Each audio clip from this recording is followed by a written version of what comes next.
Well, we are back, huh? We're back at the 9 Club, everybody. Today, we have a very special guest. Mr. Jake Wooten is with us. How are you, dude? Doing wonderful. It's a beautiful day outside. I'm stoked to be out here. Hey, thank you so much for coming. Dude, stoked to have you here. Dude, you've been killing it on the board, on the skateboard. Yeah, you've been destroying it. Yeah. For a long time, too. And, hey, congrats on the Etnies. Top of the year, getting on the Etnies program. Love that. I'm stoked. I ended up randomly meeting all the Etnies dudes when I went out to Paris for that Red Bull event. Okay. Paris Conquest, I think it was called. Mm-hmm.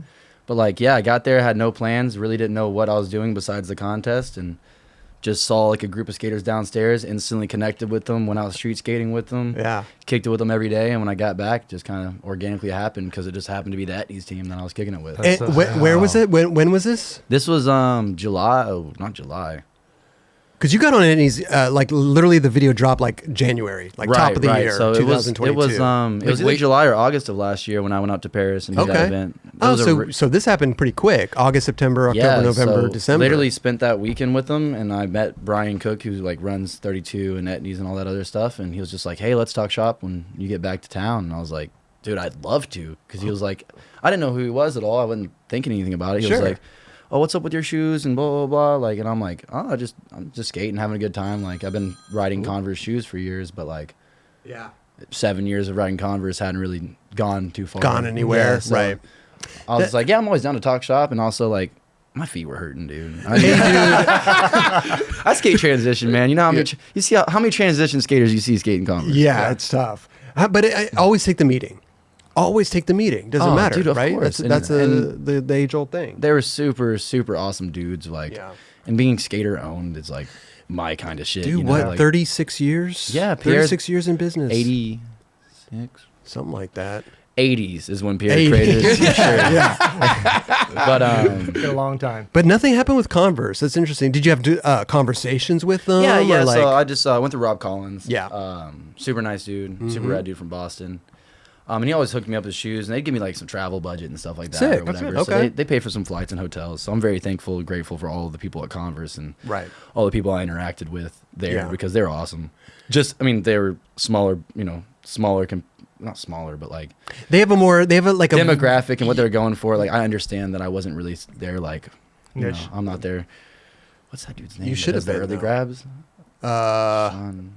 Oh, he's a dude that pushes and he has the flames and Sean Pablo. There we go. Yeah. I'm not their niche. You could have got a shirt with flames. I could have. Could have fit right in. Yeah, I'm from Tennessee. I'll be a little too close to a redneck for that. They'd be like, "Oh, he's wearing camo and flames. He's just another Tennessean." You know what I mean?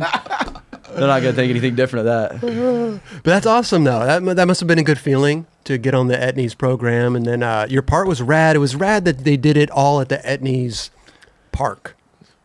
I was in the middle of filming for this Red Bull part that drops on Saturday. Yeah, and I was just they're like, "Yeah, let's film a part," and I was like, "Yeah, let's film a part," and I was like, "Whew." That's a lot going on. My body's been hurting a lot. I'm in between a mission. They're like, "You want to film it at the Etnies Park?" And I was like, "Sure." I'd not skated the Etnies Park since 2013 when I came out to California on a trip. And they changed it a lot since then too. They had that new back section bowl. Yeah, and then they had that black pool of doom that's so steep. It's a fun park though. It's just really spread out. Yeah. How long did it take to film that? It was 4 days, 5 days. So that wasn't bad. You just busted out a quick part. Well, that's awesome. It's a skate park, so it makes it a little bit easier. But still, that's professional shit right there. Yeah, when they ask you to do a part, you're like, "I'm gonna do it." Even though I have other stuff going on, I'm going to do this, and you did it. I try my best to keep everyone happy. Yeah. They all keep me happy, so it's a good return. Yeah, it's a win-win, dude. Yeah, give some, take some. Yeah. But it was cool, man. I like it. I'm not a transition skater, but you are. It's insane to watch you. It's insane. Well, I really appreciate it. The just the way that you do tricks and even your front threes, you bone them out in this weird knee bend way. Yeah, it's lay your leg down. Yeah, it's really sick. Your frontside ollies too. Yeah. Yeah. Where's your inspiration come from? God, there's so many people that had it. Grant Taylor, dude. Oh, my dude, God. When I was little, just watching his 2010 Sodi video, just yeah. it's everything he did, I was like, I want to be Grant Taylor. Like, Right. why would you grab your board? That shit is so whack. Like, if you can do it with no grab, like, why would you ever touch your board? You know, like, it is so sick just in free, just to see the legs go up and Yeah, and fold fully control your board. Yeah. ring, like, it's just natural. It's organic. It's what skateboarding started as, you know, on ollie. It's all it was an ollie on a little bank, front side or back side. you know? Sure, Yeah. sure. Do you ever skate with like Clay Kreiner or any So of I those? used to skate with those boys. All the Clay, like Clay's house is called Stoop House. I used to skate with them quite a bit. Like, Okay. But I haven't been skating with them as much recently. No. They've been doing like trips and they skate Mega like every day. And Have you ever gone to the Mega and tried it? I haven't gone to Bob's before. You could- I've skated Elliot's. Okay. Elliot's is mellow. It's so fun. Okay. Okay. No, like compared to like an actual Mega Yes. ramp, like I pee myself looking at the Mega. So like the mini Mega is more like, yeah, like it's just a enlarged fun box. Yeah. And Sure. versus like you might not make it across the 70-foot gap, you know, like But I mean, full like, kudos, Yeah, to you my, gotta go for full kudos to my homies that do it like all the time. They love it. oh Like, yeah, you could do it though. If you, yeah, I could. right. If you had the opportunity and you were going to Bob Brinkquist's house or they had a I'm Mega going, somewhere, I'm like, going to air that for sure. Okay. There's no doubt that I'm going Okay. to gap it and do an air, and I'm definitely skating that Euro gap. Euro gap looks money. Right. Like a 30-foot Euro gap. Oh, the one on the side? Yeah. Oh, yeah. That thing sounds so good, dude. did you see the You're one? the first person I've ever heard say that. Excited Yeah. about it, like super excited. That just reminds me of like Danny Way's concrete one Yeah. and his Euro gap that goes. The one in Hawaii? Yeah. Bro, I've been trying to get a hold of Danny to get there. Oh, I'm sure he would love to have you come out I there, think it's bro. just overgrown and they need to like Oh, do some really? work on it. Yeah. Do some work, you'll Because I think it's like definitely have you there. him and Collins. Or, Yeah, bring I'm the not even leaf, sure. who's bring the all leaf about it. blower, dude. You know, bring It's the hedge Hawaii. trimmers. I'm sure I'm gonna need like a Dixie chopper to get through that stuff.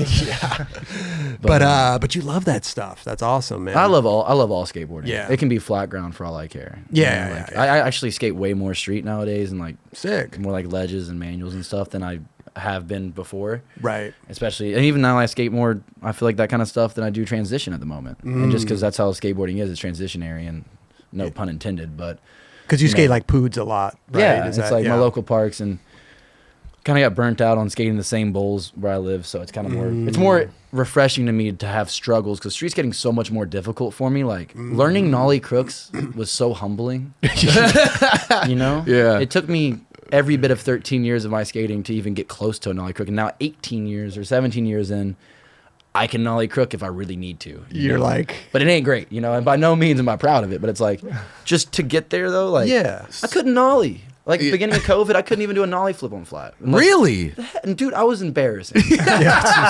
Like for some reason that just never flicked. It never clicked on how to flick switch. So I couldn't do nollie hills, couldn't do switch hills, switch flips. I could only switch tray flip. I could switch ollie and switch tray. And that's it. I can kind of understand that for some reason. Like, makes no sense. well, to me it does because there's so much timing on like a pop and a flip with a switch flip. Switch tray, you just fling it. Yeah. You can just totally Hail Mary and like whatever. But wait, how did you start learning it during the pandemic?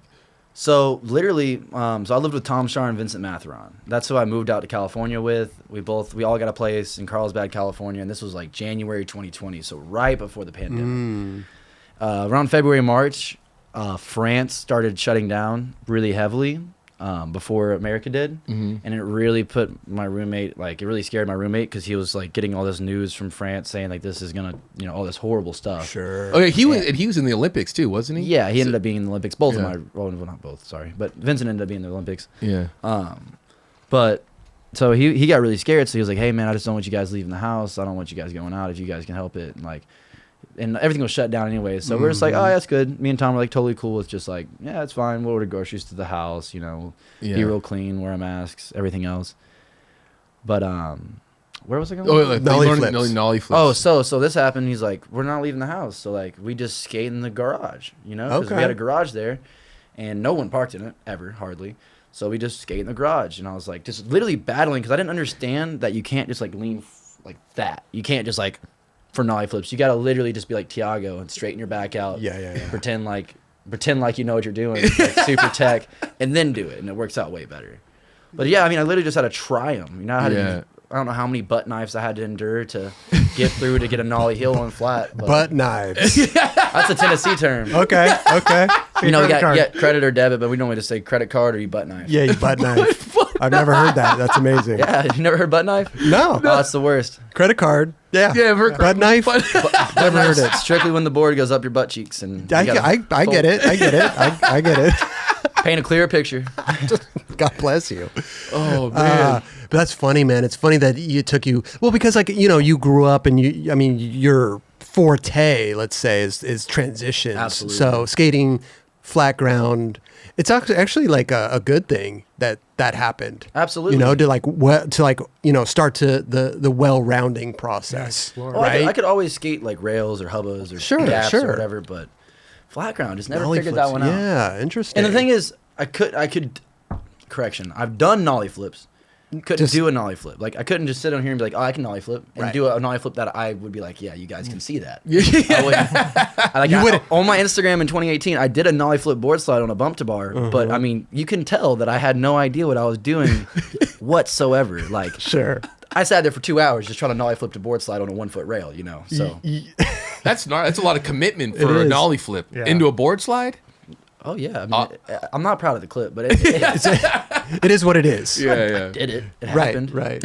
Gotta That's start great. somewhere. That's great. So Tennessee. I mean, that's a long way from L.A. Yeah, it's a long way from LA. Yeah. Totally different vibes. What was the Night and day. what was the journey to get here to L.A.? It's a long one. It's not really like one step involved, So, I started skateboarding around age 5.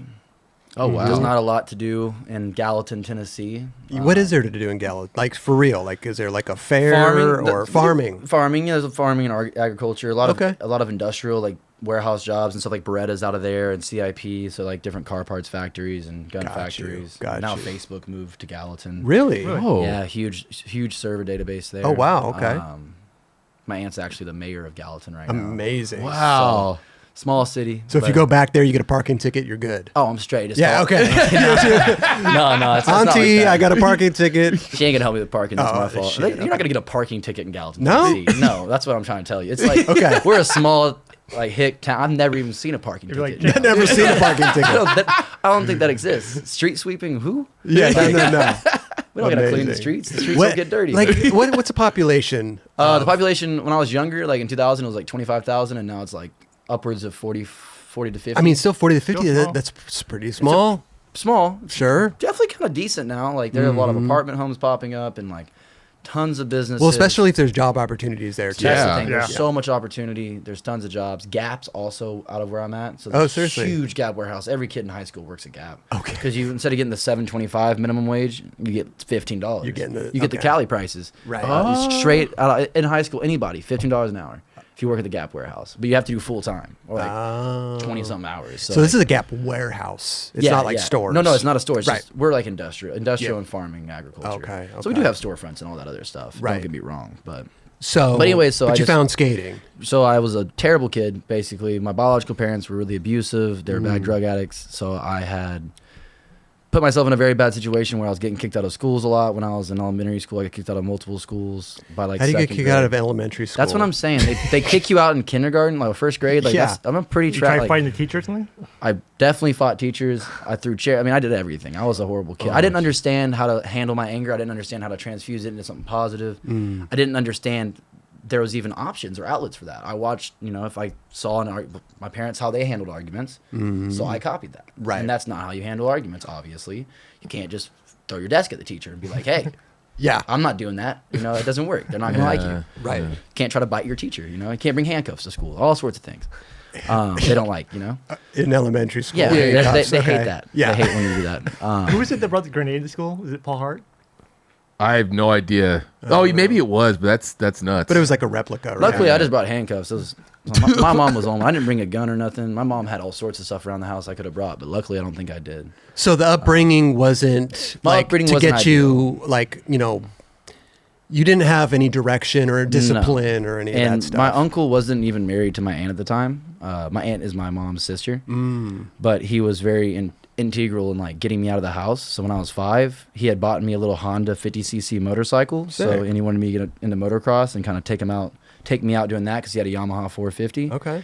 So he took me to Tony Hawk's Boom Boom Huck Jam, and he was like, look, man, like, look at all this is awesome. Yeah. Look at the motocross. And I'm like, Tony Hawk and Andy McDonald. What? Like, You had never seen skateboarding. never seen before skateboarding that. in my life. Wow. First exposure, and I was just absolutely enthralled, completely enveloped in skateboarding after that. And my uncle had skated when he was younger as a teenager, so he was just like, all right, cool, just go get the old boards out, maybe get some more boards. Were you into the motocross? Were you into riding that stuff, or was it just I kind of got like into it a little bit, like just when I was little though, because I was such a little demon. Yeah. Like I was just so off the wall, hyperactive. Which And, could kind of be good for that. like first time on the motorcycle, I remember my uncle tells me the story all the time. He's like, I can't believe you survived. I get on the motorcycle and he's like, whatever you do, don't pin it, you know? This is how, What does pin it mean? You know, like, Throttle. just Full absolute throttle. full throttle. You Gotcha. don't open it wide. Okay. And so this is like the farmhouse over here. We're at the barn, which is about, I'd say like a football field away. And there's like open field, driveway, and a boat parked underneath the carport. It's my uncle's boat. So he goes in there, he's like, whatever, you just don't throttle it, but this is how you shift gears and all this other stuff. And he's like, all right, go. Just full speed straight at the house, straight towards the boat. You know, no turning, nothing. Sounds like America's Soon as Funniest I Home got- Video Oh, right. right now. Just take off. And my uncle said he just saw me. He's like, no, whatever. And I just fall sideways and just slide, fully padded, just underneath the boat. Oh, Didn't hurt me or the bike. Just bike slid under the boat. I slid under the boat. Do you remember this, or is this a story that he tells you? I remember pinning it. Okay. I don't remember like the boat. I just remember pinning it and then like crying. So you Kinda must have remember like crying. I was ditched. five. You must have literally ditched the bike because you Well, were heading straight to the I boat. think he just told me that I just fell over. Okay. Like straight was just like, whoa. Yeah. Like didn't know what I was doing at all. I mean, I've ridden some of those minis before. Just my buddy growing up, he had a little mini, and the first time I got on it, you know, it's interesting because you could easily just throttle. Yeah. You could easily just get on there and whoa, and just I mean, I fucking went up a mountain one time by accident. Oh. Well, it was like, you know, I Not went boulders? up and then fell back down. Oh, started tumbling. Yeah. But anyways, yeah. So yeah, 5 years old, and you saw Tony Hawk at Boom Boom Hug Jam. Tony Hawk and Andy and McDonald that fucking did it for you. absolutely secured the deal. That's crazy. But yeah, he gave me that bike. Didn't really use it that much, honestly. No. Rode it some. He made trails and stuff. We had like his parents had property, and he had some of it too. So he built all these crazy like motocross jumps and like divots and trails. Like he was so badass. But he must have been psyched that you were psyched on skating now because he skated. He was just awesome. He supported me. Like it's like unspoken. He's always supported me so heavily. Amazing. Amazing. Very blessed to have someone like And him. he gave you your first board? Gave me my first board, which was a Vallely, looking just like that green one right there. But I think it was a Vallely skateboard. Little That's when he popsicle when, stick? When Mike had Vallely skateboards. Gotcha, yeah. But yeah, I had that one. That one was fire. Damn. how did you keep up with skateboarding at that point? Were you just watching videos, magazines? See, I never watched the videos when I was growing up. Yeah. It's almost like I lived without internet, but I didn't. But I didn't have like the social media devices and access to a computer all the time. I was a kid living outside and going to school and like just doing day-to-day things like that. So I'd see the magazines. Okay. When I was real little, I used to see the magazines and thought all that shit was fake. I was like, "There's no way! I've never seen someone skate this good." I'd skate with people all the time, and I was like, "No one skates that good." Like, I would think they'd like pose or something. Yeah. I was like, "There's no way you got on that ledge. Yeah. That didn't happen. That's not possible." I would literally go and be like, "Mm-mm, mm-mm." And then like finally, when I started watching the videos by like 12, 13, really getting into it, I was like, "Wow, It all came together. people are so good at skateboarding." Like. It's not just like Grant Taylor's is just like is the best ever. It's like there's a lot of people that can rip, Sure. and really get into like the history. And my uncle tried to teach me, but I did not listen. Well, when you're a little kid, Yeah. you're kind of focused on what's going on at the moment Yeah. and everything. It takes a while to like then learn and go back in time, I Right, mean, when I right. first started skating, I didn't give a fuck about what happened before that, yeah. I mean, I knew like I had read like Hossoi's. Well, you know biography, like, little things, but you're not really invested. I hadn't like studied the history of skateboarding, watched the videos. I had just read books. Yeah. If I'm being honest, all I did was read books when I was little. I had like almost had the AR record at my school for like doing the book test after you read the book. Oh, You get really? AR points, yeah. Oh, I used to be crazy at that. I like read the whole Harry Potter series and. but it sounds to me like you were like a horrible student, but then you turned into kind I of. was an amazing student. Okay. I've never gotten anything but an A in my life, except Seriously? for one class. I got one class ever I didn't get an A in, but everything else I was top 10 in my school. Wow. I did dude. awesome. all Okay. throughout. all throughout schooling. But I was a horrible. Like I was just But you're like bad a ticking behavior. time bomb. Ticking time bomb. Bad behavior. Terrible behavior. You know, I'd Right. talk back to the teachers. I'd mess with them. You know, like just walk, get into class and my mouse doesn't work. I put tape under it. You know, like stuff like that. Like just demon. What? At what point in time did the demon turn into like a civilized human? Hasn't happened yet. No, work I'm in just kidding. progress? I'm just kidding. It's always a work in progress. No, I just Absolutely, but I think it was just like I really liked Over the comedy time. aspect in high school. I thought it was, class clown. class clown. Okay, yeah. Because I didn't have trouble with school, and I was in all like the AP and dual enrollments, and whatever the difficult stuff was supposed to be, and I didn't have troubles, so I just goofed off, and the teachers hated that. Did your uncle like help guide you in that sense? I had to have good grades for sure. There wasn't really like my uncle was great about that. He wasn't like, oh, I'm gonna beat you if you don't like. He was super mellow, but he didn't have to say anything. He was so intimidating. He never had to say a word. He could just look at me and I'd be like, oh, better get this 88 to a 95 today. Like, Wow. Talking to my teacher, like, can I bring tissue paper for extra points? Like, Let's extra go. credit projects, Yeah. Yeah. But, I mean, he definitely was like, yeah, you got to have, if you want to go on trips and skateboarding, I'll take you. I'll take you to go to this contest, but you got to have, you got to have your grades up. you know? Right. I mean, Which is good. It was I mean, it was yeah. unspoken though. Like he Gotcha. never had to be like, you need to work on your work and like you really need to try harder or focus or study. I mean, they wanted me to study because Right. I didn't very often. And then by the time I tried to learn how to study, it was more or less the process of learning how to study versus actually learning the material. Because I could always absorb the material, but like learning how to study for something was totally different.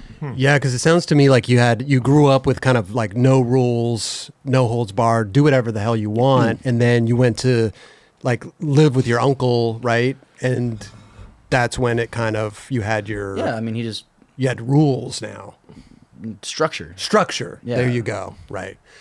Wow, I can't imagine. I mean. And then, so you were just skating every day? I mean, how would you skate No. in the driveway? So I'd skate the Go to driveway some. skate parks? He had me a nice little Element flat bar. I had the Okay. Element launch ramp. Nollie flip board slides?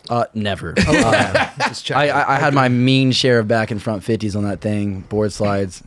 Nollie back lip. Classic. Classic, yeah. Classic. That one. You hit the end of the rail, like just the last where the thing goes up. Yeah. No, nollie front lip. Yeah. Nollie back lip. Nollie got it. back lip. Fakie. Sure. Fakie front board. Just all the little doobobbers. I don't even know what those are called. Right. All the tricks you shouldn't do. Little bonks. They're fun. Yeah. They're so fun. Yeah. But it gets you adjusted. It Yeah. gets you. You're learning. You Yeah, learning, you're learning. You're learning. I had an aggregate driveway with big old lines every 6 foot. So Oh no. it wasn't the worst. It was like not pea gravel.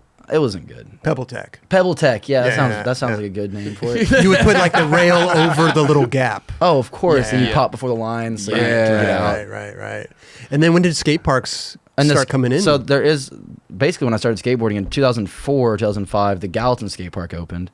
And Gallatin skate park was just a few metal modular ramps, but it had a perfect like metal hip mini ramp that was like 4 foot wide. There's like wax boxes, those plastic boxes, Okay. a couple flat bars, square rail. It was very normal park, lots of Basic. fun. And then like in Nashville, about an hour, 45 minutes away at 6th Avenue skate park, they had a huge BMX course till about 2008, and then the convention center came in and they got rid of that park and turned it into like a street course park with a mini ramp, which is also still my local. Got you. That And then park's there was fun.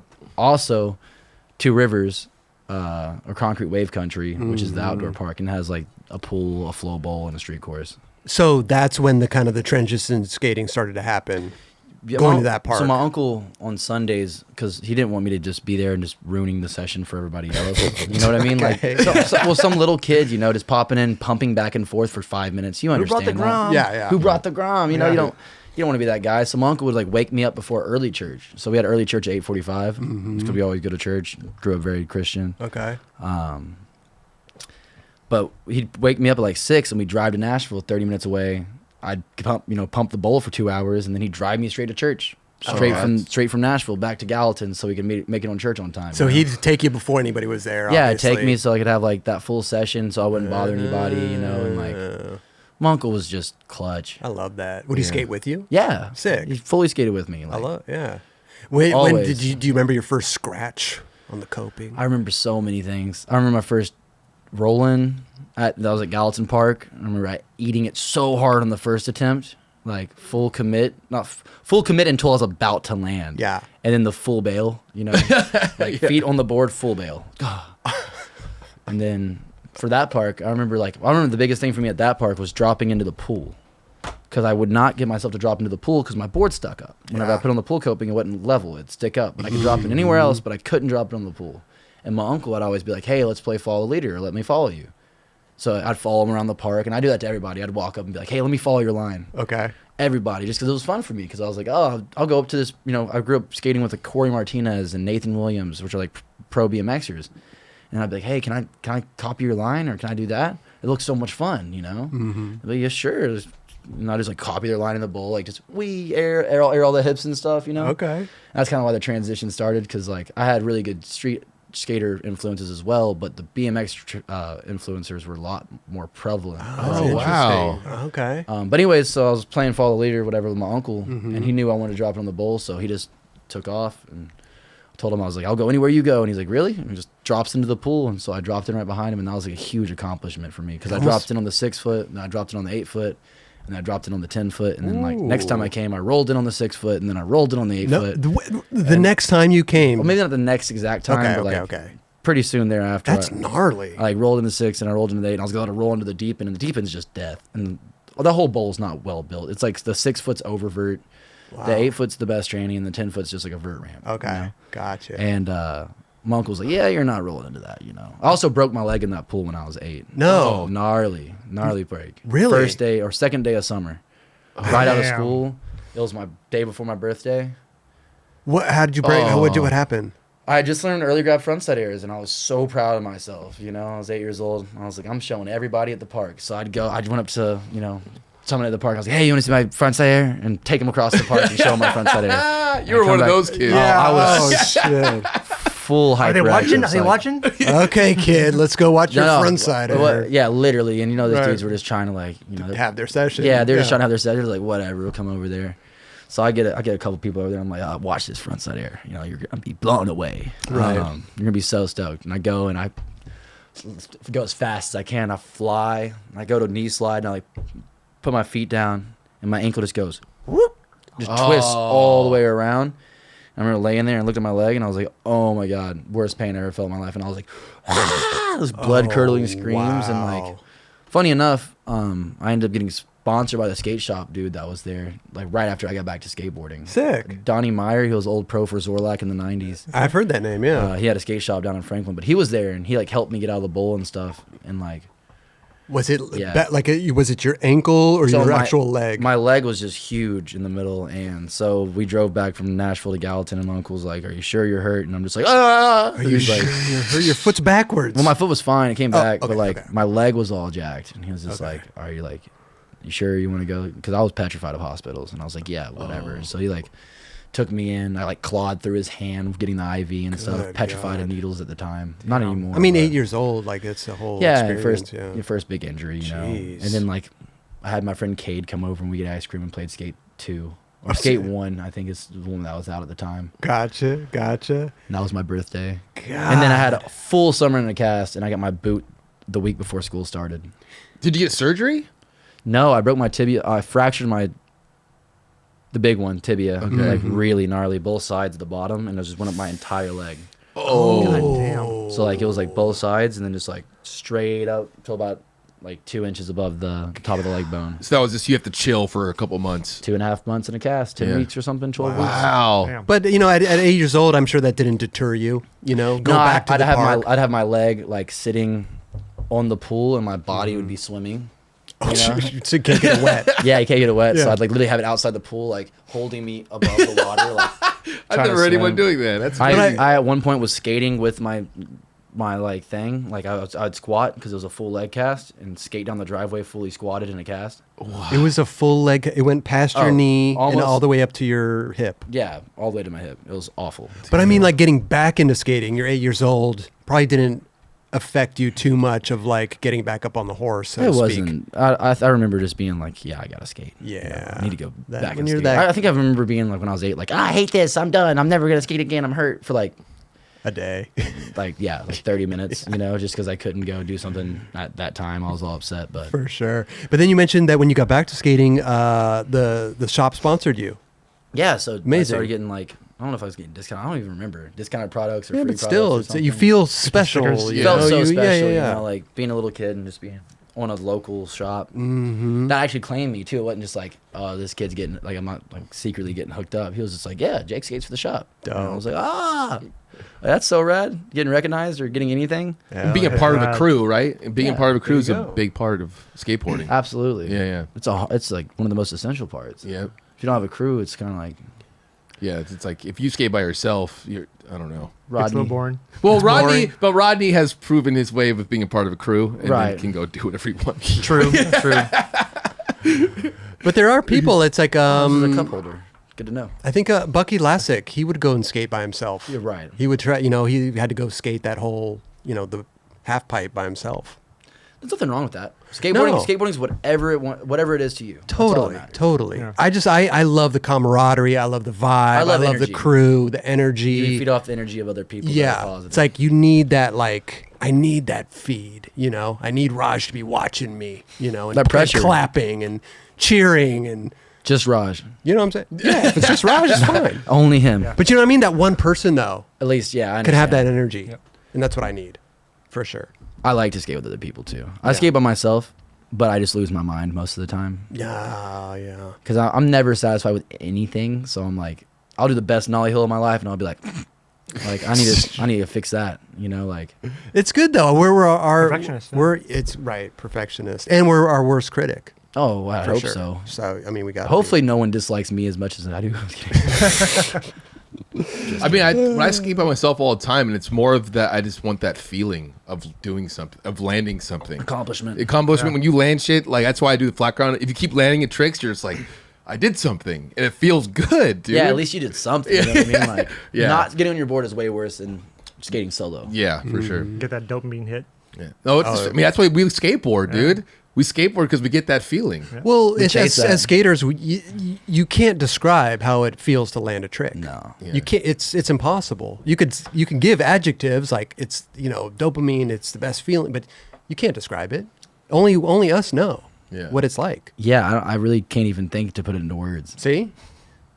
So when you're out there in Galveston, I'm not from Galveston, Where- Texas. where- I'm from Gallatin, Tennessee. Gallatin. Gallatin, yes, sir. So when you're out in Gallatin, you get sponsored by the shop. What came next after that? Did you get So any other little I was sponsors? 8. I did like that King of the Groms contest. Oh yeah. Did that for a few years. It was down in Progressive Skate Park in Canton, Georgia, which is near Atlanta, like 3.5 from where I lived. Okay. So my uncle would take me down to that, and then Do well. yeah, I ended up winning something like the mini ramp bowl. I won in both or something. I Oh. can't remember. I did well in it though. Okay. And I got invited to go to Minneapolis to go to like King of the Groms championships, but I wasn't able to go because my grandpa passed away at that time. But then Oh. Damn. ended up going 2 years later to Minneapolis. But I started doing more and more contests, like Oh. slowly traveling. Like Those are at third layer. Third Layer, yeah. Yeah. That's where the finals were at Third Layer. Were you filming it all at this point too, or are you just doing contests?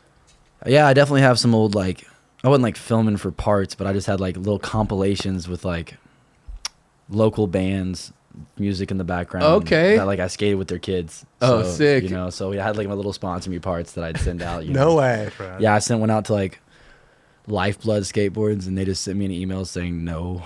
Same No. with Capital N-O. and like no, I mean like they were going out of business I think or something at the time, so there's like no. I think they actually said that like no, we're not doing great or something. Oh. But then also there was Bones. I sent them one, and they just straight up said like we're not gonna look at it unless you have a shoe sponsor and a clothing sponsor. No That's way. interesting. This was like a long time ago, like Okay. 2013, 2012. But I remember From like, Jared? Or it's from Vern. Yeah. It's probably that sounds like a from Vern, Vern. thing. Oh man, I'm gonna get Vern for that one. Yeah. Get it. I love Vern. Should find that email.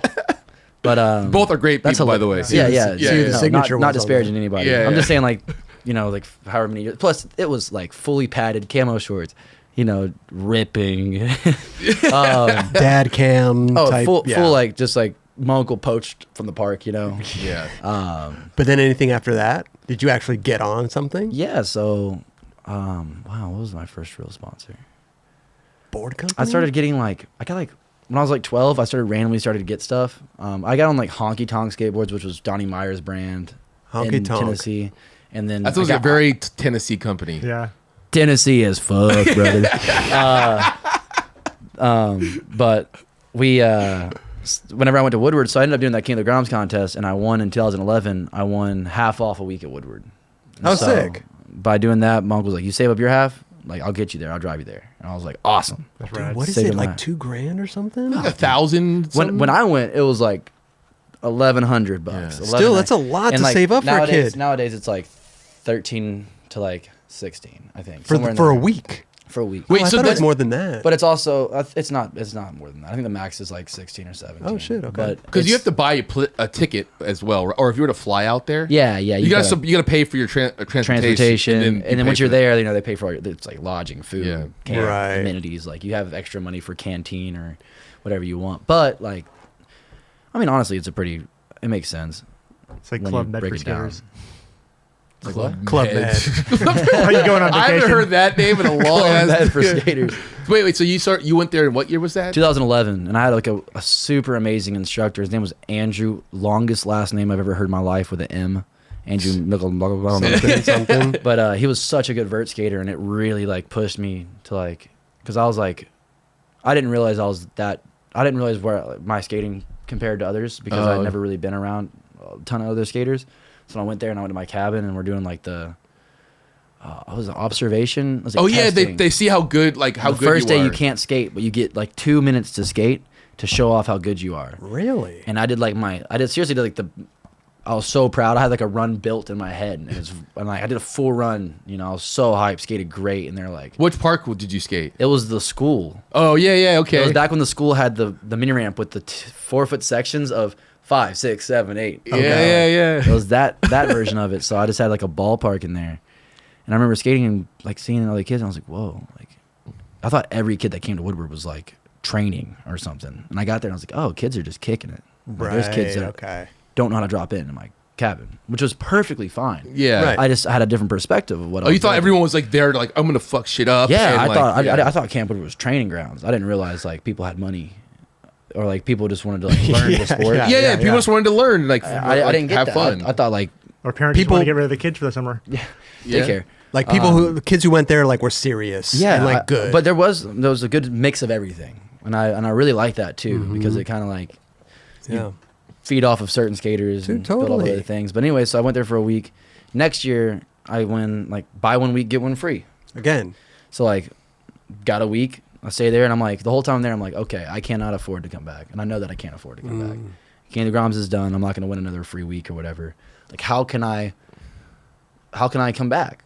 Like, how am I going to come back? So I was like super ultra mega suck up, like helping out with everything around camp. I'm talking like Trying to earn those brownie points. being the #1 camper. Okay, Being I'm like talking, Jake Rosenberg, right? I'm talking Dude, about, Jake the janitor. yeah, I'm talking about cleaning the chalk off the sidewalks, picking up the hula hoops after the contest, and like doing everything. And then finally, like, hey, like Dave Malinsky was like, hey, you want to? Dave Malinsky. That's the fucking guy. Dude, random band. Okay, yeah, there we go. Dave Malinsky. He's like, hey, like, would you like to be interviewed for possibly the Camp Woodward show? And I was like, yes, Oh, please here and thank we you. go. Yeah. I grew up watching Midler and Zion and Zane Timpson, R.I.P., all those guys in the Woodward show.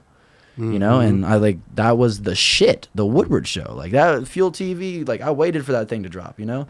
I didn't have Fuel TV, of course, because who had Fuel TV? Yeah, I don't know. But I didn't. I'd watch it online or whatever. And it was awesome. So I was like, all right, cool, I'll do the interviews. And so I like got interviewed while I was there at camp, got interviewed a few times, and like, they're like, wow, you have like a story, because, you know, like my parents were drug addicts and weren't a part of my life really. And just, you know, I had And a you were little telling the different- story there at Woodward to these people? Your story. yeah, about well, they'd ask me questions about Okay. everything, like my home They're life doing a and all reality this other show. stuff. Right. But I mean, still Reality. for a young kid to be talking about stuff like that. Yeah, is I've probably- always been an open book. Okay. So yeah, I like that. got to be an open book. It's great. If you share your experience, and someone else can understand that their experience is similar, and it can help them get through their part. 100,000%. I have people text me all the time, message me on Instagram all the time, like, thank you so much for sharing your story, because I'm going through this. Like, my dad Right. killed himself when he was 15, or this or that. And I'm like, oh, I'm really, like, Wow. I can relate to these people. And, Yeah. communicate and have conversations and And there's even maybe help some people out. and there's a light at the end of the tunnel. Always. Yeah. No matter how dark it gets. For sure. The storms the most before a sunny day. Hey, there we go. But Woodward.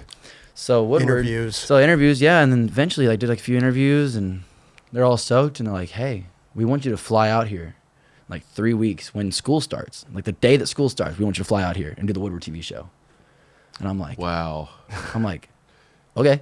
And my uncle was like, sure. My uncle was like, No oh way. yeah. I could not believe it. So Okay. mom was like, you're just gonna have to get all the schoolwork beforehand and try to finish Wow. it so you can come back and not be lagging. And you're going to be gone for 3 weeks. So shout out to the school board for canceling school for 10 days leading up. So I only missed 2 days of school. why'd they cancel? Budget problems. They couldn't figure out the budget, so they canceled school and pushed it back. Did you hack into their His aunt was a computers and mayor. make it? How lucky His is aunt was that? a mayor. Wow. my aunt not wasn't at that there yet. time. My aunt was not in there yet. Yeah. She's not in her like 13th term or something. No. Wow, that's lucky right there. So lucky. So yeah, I ended up going back for Woodward for the Woodward TV show. Amazing. Filmed that with Ira. Yeah. Wasn't my filmer. I had a Brain Farm. It was a Brain Farm production, but Ira was working with Johnny Jones Jr. I forgot who was working with Frankie Spears, and then I was working with Arlen, which was a Brain Farm videographer or cinematographer. I have no idea what they prefer to be called. Camera op. Camera up. But yeah, so I did that full TV show. That was my first experience with anything like that. Probably the most embarrassing thing about me on the internet by far. Is that the one with Mike Vallely? You're at the end. You're So that's how I got on Elephant Skateboards. That's where I was leading to, my first company I got on. got you. Okay. So did the Woodward TV show, and they had Mike V out there, and me and Mike V very, very organically met in Lot 8. We had an awesome session on the like this little quarter pipe to wall to bank thing. It was super sick. It was like an hour long. It was awesome. Sick. They didn't like how we met, so they had us meet in a street plant circle outside. Of course, the street plant circle. So of with course, Mike like the V. casual street plant circle when you're at Woodward, you know, like you're rolling by and you're like, oh yeah, look at there's a street plant circle, 12 deep. The you know? casual street plant circle with Mike Vallely. So that's what we did, and that's how we Okay. met on like the Camp Woodward TV show. the TV show. And it's like me walking around the corner going, like, You're trying to act. I'm trying to act. I mean, I had like a full. I mean, reality. Mine was pretty. Not very real. Like I had a pretty fat script. Like they tell me like what to say, like how to Really? structure my sentences and stuff. Well, it wasn't how it wasn't Fuel TV. It was Brain Farm, and they were trying to find a buyer. Oh, okay. So they're trying to make it good. They're trying to make They're it trying good. to create a and story. they put a good amount of budget into that show. Okay. You know, so they were trying to get the outside channel or hub to buy it, and They were trying to create a story and make it dramatic. Did and stuff. they pay you for that at all? I went back to Woodward for free. So that was They your got my flight up there, and that's the whole reason. Like I did it because I was like, you go to Woodward, you do the Woodward TV show, you come back to Woodward for free for life. Hey. for That's like- life. Yeah, for life. That's awesome. I don't know if that's the rule, Alumni. but like, I have. That's not like it's like an unspoken rule. Like, Yeah, if you're on yeah. the TV show, you're good. Like, Okay, okay. You're welcome back at camp. You Yeah. know. And now enough, I'm blessed enough for them to call and invite me as a VIP and like Yeah. support me going out there now. But like, I love Woodward. And then so Mike V, you So, meet Mike yeah, V, and so then we meet Mike V. He gives me his board or whatever, hits me up, and he's like, "Hey, you want to ride for Elephant Skateboards?" Because he's gone from Valley to Elephant at this point. Yep. It's Kyle Berard, Jason Adams, Neil Hendricks. and how old were you? I was 12. I had just turned 12 in May. The show was shot in August. I got on Elephant, my first package in November or October. Wow. So I was stoked. And I was on them for about a year and a half. But he like put me on the actual like team list on the website. So like me being like 12, I was like, I'm pro. I was like, yeah, I was all stoked on it. Definitely not at all. And at that age, do you have any knowledge of who this Mike V guy is? Yes. And his history? I did know a lot about Mike Okay. V. I had watched the public domain, and I had kept up with all that. You know, I'd Got you. watched him in CKY fight 5 dudes.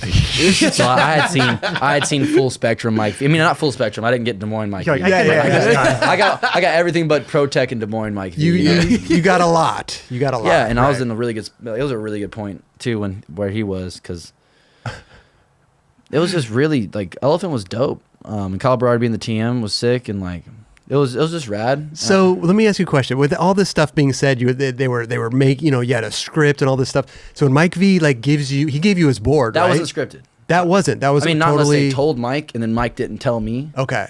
But So that that was reaction was genuine. That reaction was genuine. The board Got you. was fully genuine. I was so tripped out because we just got done skating. He's just like, here, and I was like, like about a spaz. You know, like, I don't know how else to I say. got I mean, I never even got to like be close to a pro skater before. You know, so I'm just like, maybe. What'd you do with that board? It's in my room. You still kind of have it. Oh, sick. Hell yeah, it's in my room. It's hanging. What you think that thing's not staying safe? That's rad. It still has like weapons of mass creation written all over the grip, like the slogan he was running at the time, and all the stickers. Really? Has like a Destructo sticker on it and stuff. Was it? It's full amazing. complete, or just the board? Just the deck, because he had to take his trucks, and he actually used my winning. I won like a 7.5 Andrew Allen board from a contest at Woodward, and I traded him that because he didn't. He had to put his trucks on the board for him to fly because he flew like an airline that wouldn't let you fly with just trucks. You know, like okay. Oh, like it's a weapon? weapon or that, something. yeah, that Okay. type of deal. You Weird. know, like they're always whatever. So he needed a board to put it on. So I was the king of finessing Woodward decks. Like when I'd go there, I'd win. I'd try to win every contest. Yeah. The only place I ever like would go, I loved it. It'd be like 6 contests a week. I'd walk out with 4 boards. 3 or 4 boards. Seriously. Oh, for sure.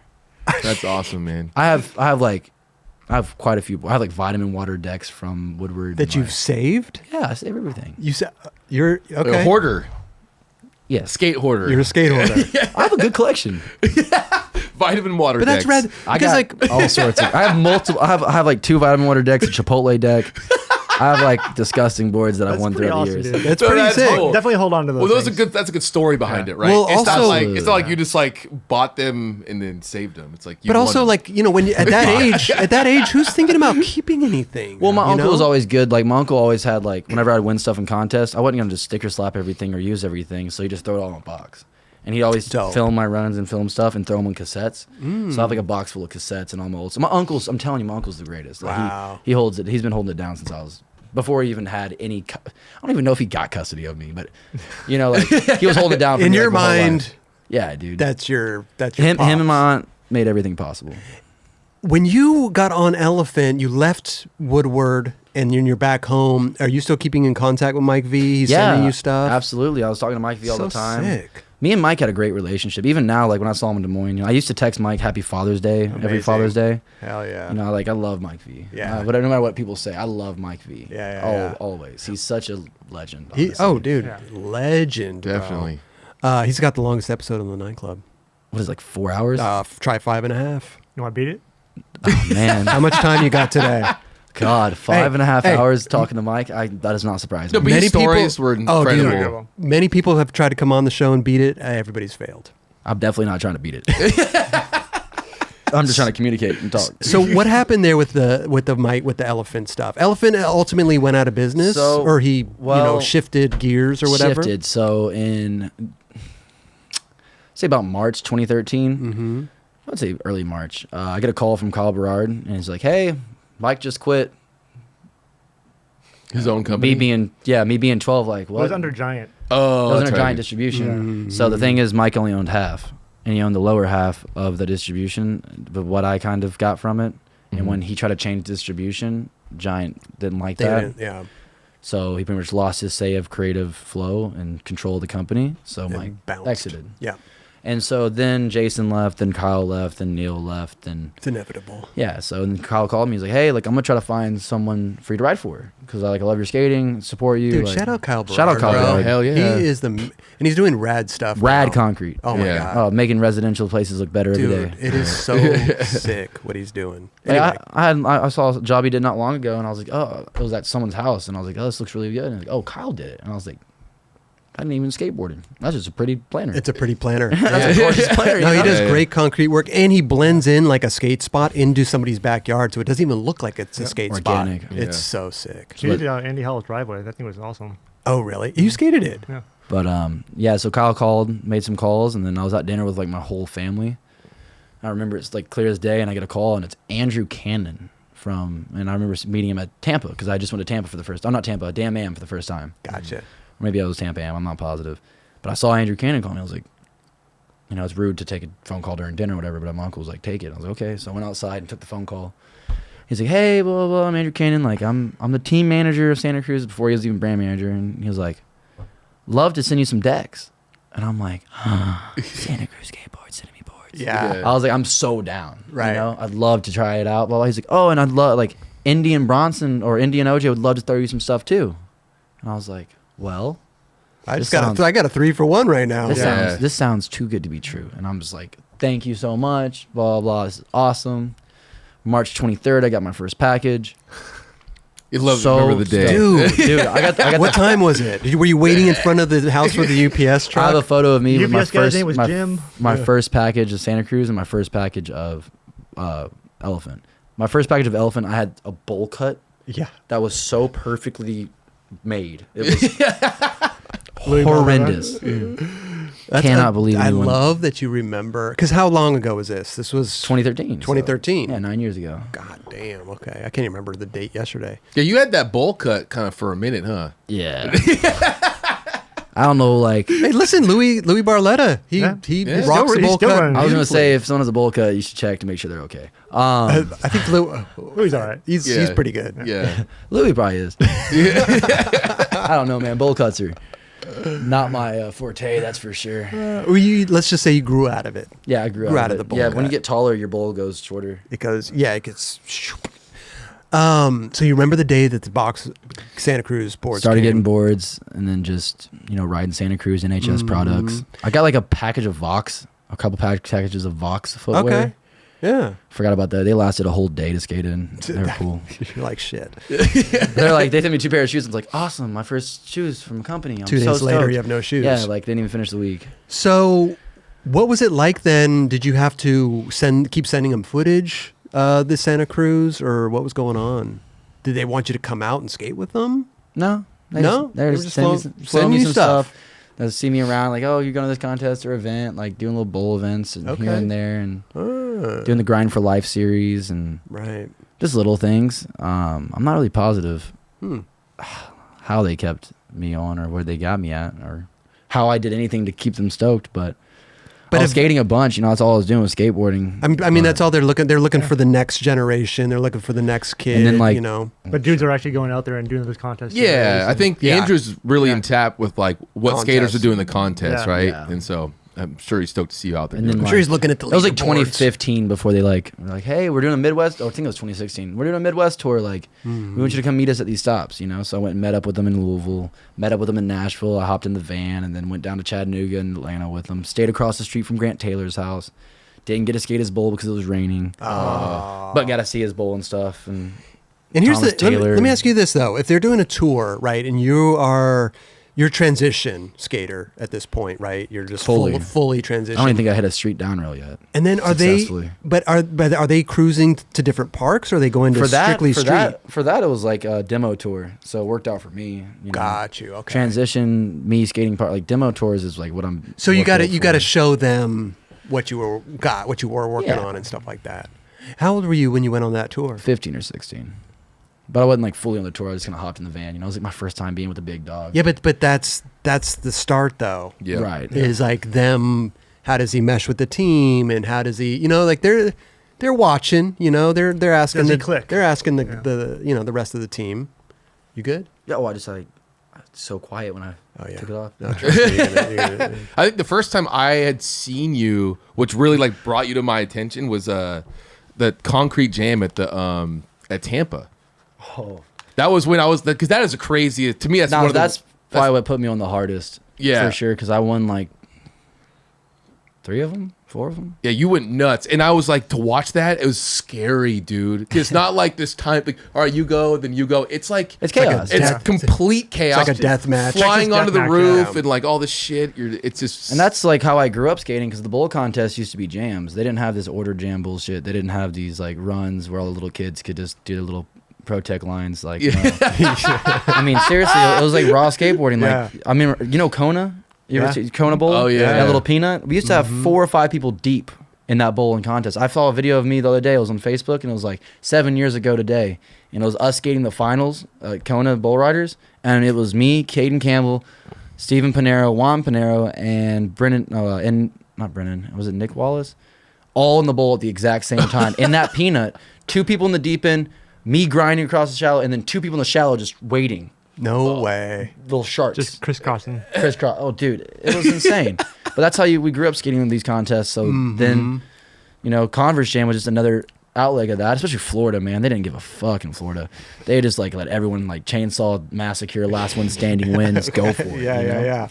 And So are you like not even aware of what's going around you when you're doing that stuff? Like, are I'm you so aware. okay? So have like to that. be, That's I'm like wondering. I have no idea because I like if I see some of my peripheral vision, I like don't even try the trick. What do we do it all See, the time at the sand gap? That's why it's hard for me to do runs and stuff like that because I grew up skating. I never had to think about tricks. I would just ride. You know, okay. Like, and you're looking at other people. You're just like whatever your body does, however you whip it, grab it, flop it, grind it, slap it. Like you're just gonna go for You're it. going. Yeah. You know, you learn tricks in the middle of your run because you have no idea how it happened. You know, that's how I learned nose grinds. Just like, oh man, someone's right there. Oh, you know, like that happened. It takes your focus off what you're doing and it just becomes muscle memory or just not even muscle memory. 'cause You got to don't even go. know You yet. got to do shit on the fly. Yeah, Yeah.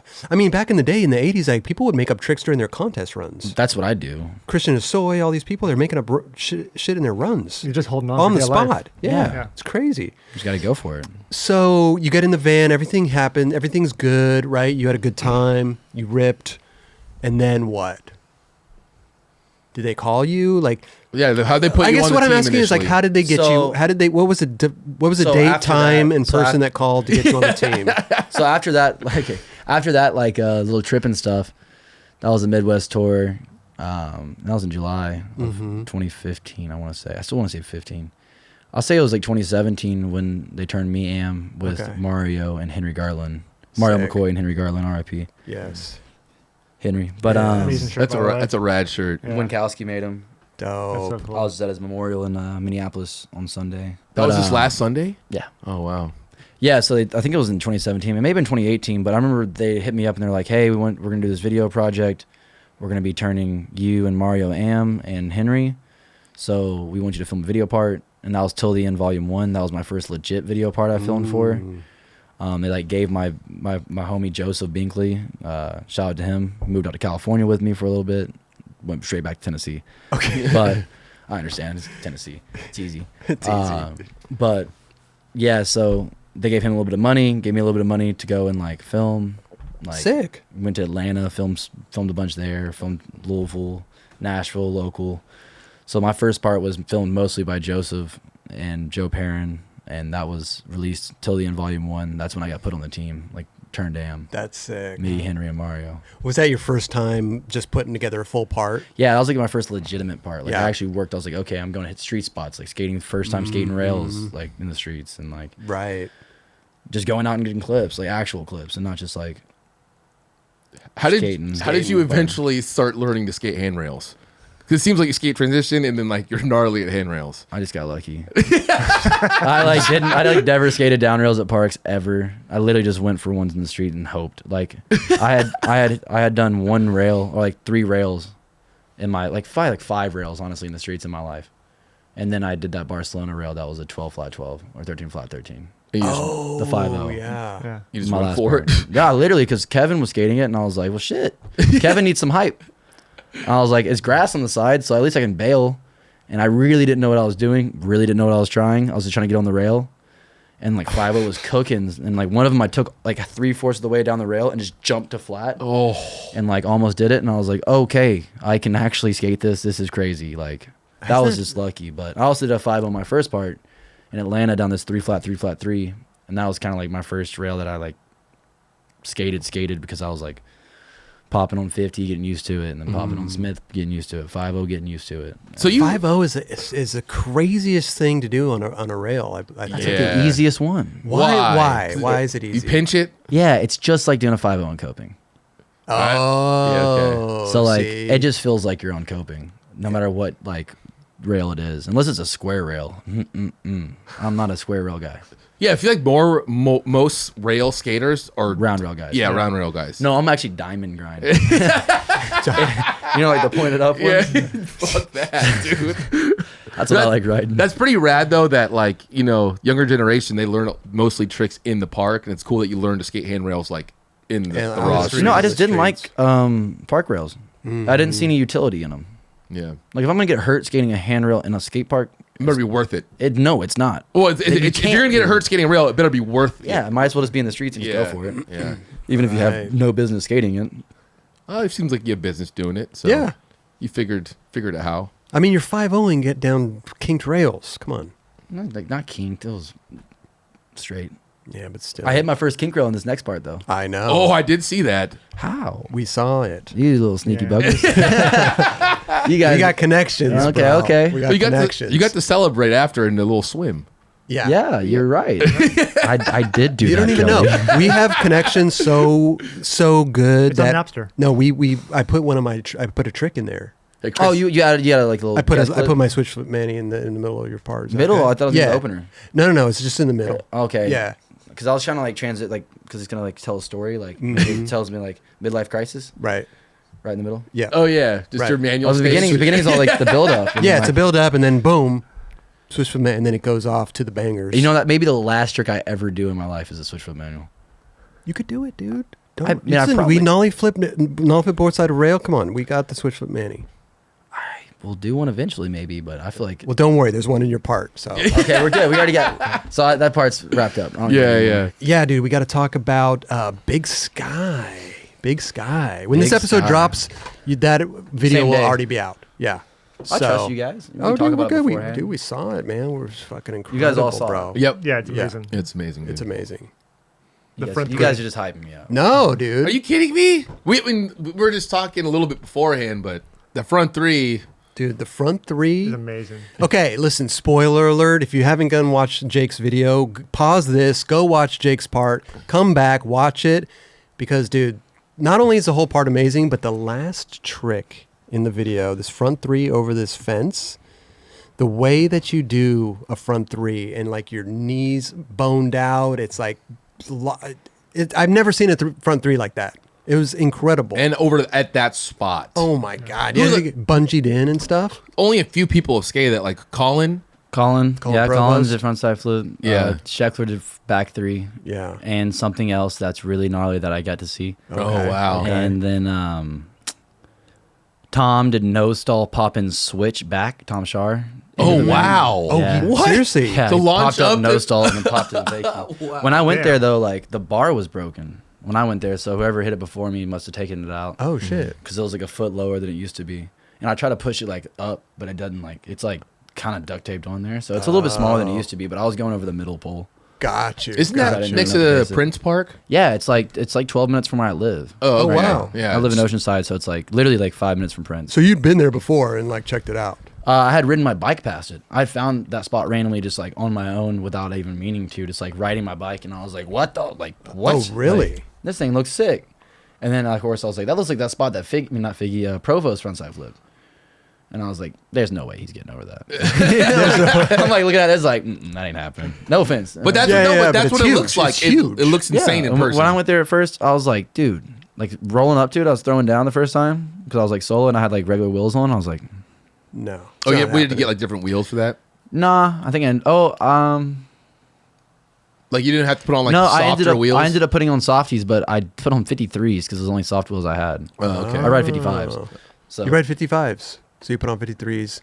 And then, I mean, like I said, like you said, just rolling up to that thing just looks intimidating. Like, how the hell am I going to get over this thing? Like That's the first go. Because like the way it works is like the bank. If you couldn't ollie off the bank over that, Right. but because it has that inward part, it becomes transition. Mm-hmm. And like some of it will shoot you straight up. If you go too far to the left, if you go too far to the right, it just shoots you straight at it. So you just got to kind of aim at the right spot. As soon as you find that right spot, you float. oh, really? But it's like a drop. So like when you pop, you're like, yeah, you got some air time. you know, it takes you a full like couple of seconds before you feel like you touch for down. sure. And then you got to bungee into it. Nah, yeah. I mean, Colin threw down. You did. Colin threw down. Okay. So Why you use a bungee? why the hell would I throw down when I got bungees? I don't even use Good bungees, point. but like Good point. I didn't know that was a thing until I went out with Scheckler and Scheckler was using the bungee. I was like, wow, dude, like this saves so much energy. Saves a Yeah. You lot. like the most of the expenditure was like when you were pulling it back, you know. And if we had me and Shex doing it, then like Right. It's easy then. Oh, so you and Sheck were on the same session? yeah. Oh, that's awesome. But neither of us got the trick that session. Oh, you had to go back. He came right back and smacked that shit out in like a few tries apparently. Wow. And then I came back with like Jake Ganko and Liam Pace, and Okay. they helped pull it back for me. Sick. Just being the homies. I love that, man. It was so good. Like I said, go back and watch it. It's amazing. Dude, getting to film with Bobby Bills was such an honor. Bobby Bills. Oh is dope. wow, yeah. I love Bobby Bills. But you've man. also filmed. You've also filmed with legends, also like Mike Manzuri. Yes, recently Yeah. I did that at Edney's Bar with Mike Missouri. That was Mike Manzuri's OG OG, legend. triple OG. Seriously, he's Yeah, awesome. so I was super blessed to get to work with him as well because he used to film like old Tom Penny footage and stuff. You know? Yeah. Like, Yeah, that's- he's been in the game for a long time. So I was like, "You sure you want to film me?" I'm sure he had a blast filming you. It was That fun. Yeah. I think it's so funny because like there's so many legendary like filmers, photographers that like, you know, going to skate with like a Tom Penny is like insane. But then going to film with like a Mike Manzuri, you get the same feeling. You're like, dude, I'm with this dude right now who's gnarly. And I feel so bad because they just don't a lot of the time get that same energy in a way. Because like I'll get to go and shoot with like Dave Swift, and I'm like, dude, that's fucking Dave Swift. Or, you know what I'm saying? Like, Yeah. that's a Dave Swift. Like he's been Yep. shooting forever, or Jamie, or whoever it might be. You know, like such renown, and like I'm so beyond blessed and grateful, but almost it goes unnoticed sometimes just because of like they don't get the recognition. Is that what you're photographers saying? and, Like, photographers and videographers never get enough love. right. They do all the work. They get the love from the skaters, though. I mean, I think From the that's all, homies, that's yeah, the all they homies. care about. To be honest, Which is true. I Yeah. agree. I mean, as long as they're getting as long as their pockets are filled, that's all I really care about. Yeah, I'm sure they're doing great. You know what I mean? Probably better than most of the skaters, to be Yeah, honest. But probably. No, not really. But you would know better. Oh, dude, it was a struggle for me for Yeah. years. It was the hardest thing ever. I don't Yeah. know why I even bought like filming people. Just sacrificed everything Yeah. to get the smallest bit of recognition and love. I was lucky enough to like work for audio for 8 years and then work for Girl for like 4 or 5 years. If I was freelance, I would have gave up long ago. Absolutely. oh yeah, Yeah. that would have been tough. I think I think you got to be with like a bigger company. You gotta be a these part of days. something more because when you're freelance, I mean, that's definitely the shortest end of the stick you can get. Oh yeah, where you're That's getting kinda like like- $45 a But that's clip like or being something. Yeah. skating and doing well, but like also being flow for all the companies you ride for. It's like the same shit as like yeah. Yeah, unfortunately, Getting product freelance won't job. pay your rent. yeah, product don't pay rent. Right. Hey, thanks for filming that whole part for 4 years. Here's a box of boards. Yeah. Oh yeah, here's a You know, like oh shit, thank you, bro. But it's crazy. I definitely still owe my boys a little bit more than I've broke them off. But like, like Joseph did so much for me, filmed so much for me. But like also, I took a hit so that he could move to California with me. And, Yeah, like, yeah, was yeah. paying more, like paying a lot more in rent so that he could be out there and like experience what I've been experiencing and like the possible dream. yeah, for yeah, sure. the dream's real, man. I think it's rad to deal with or work with the photographer filmers that have worked with someone like Tom Penny. Oh, yeah. because like they know that they have this energy of working with this legendary like people that were doing amazing shit. They were with the person working with them as they did the trick. Yeah. and that's to me almost just as cool. Oh, You for know, sure. like, see- And that's what I was saying before. Yeah. It's like these filmers and photographers have like this legend status that you're blessed to even be with them and be filming or taking a photo with them. I love it. I love it. I But you're love right. that. I think filmers and photographers, they need more due. No matter where what, credit's dude, due, Because without the filmers and photographers, we're just riding Dude, wooden to be toys honest with and you, it's not I'm documented. loving this episode right now. I'm loving talking to you.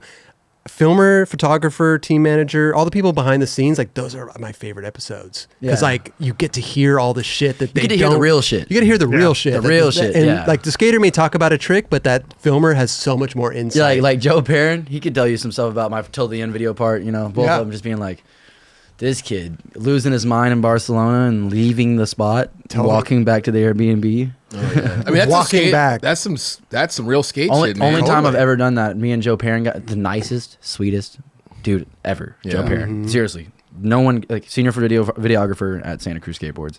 Joe Perrin, nicest, literally the nicest dude, the nicest. Like you can't be any sweeter than Joe. You can't be more caring, loving than Joe. Like Joe's the best. I can't remember why I got mad at him. Just teenage BS, just like mad at the trick. He told me to try different tricks when I was skating doing a line, and I didn't like that. I was really upset. So like I got my line and got out of there. oh really? Yeah, that's probably my most embarrassing.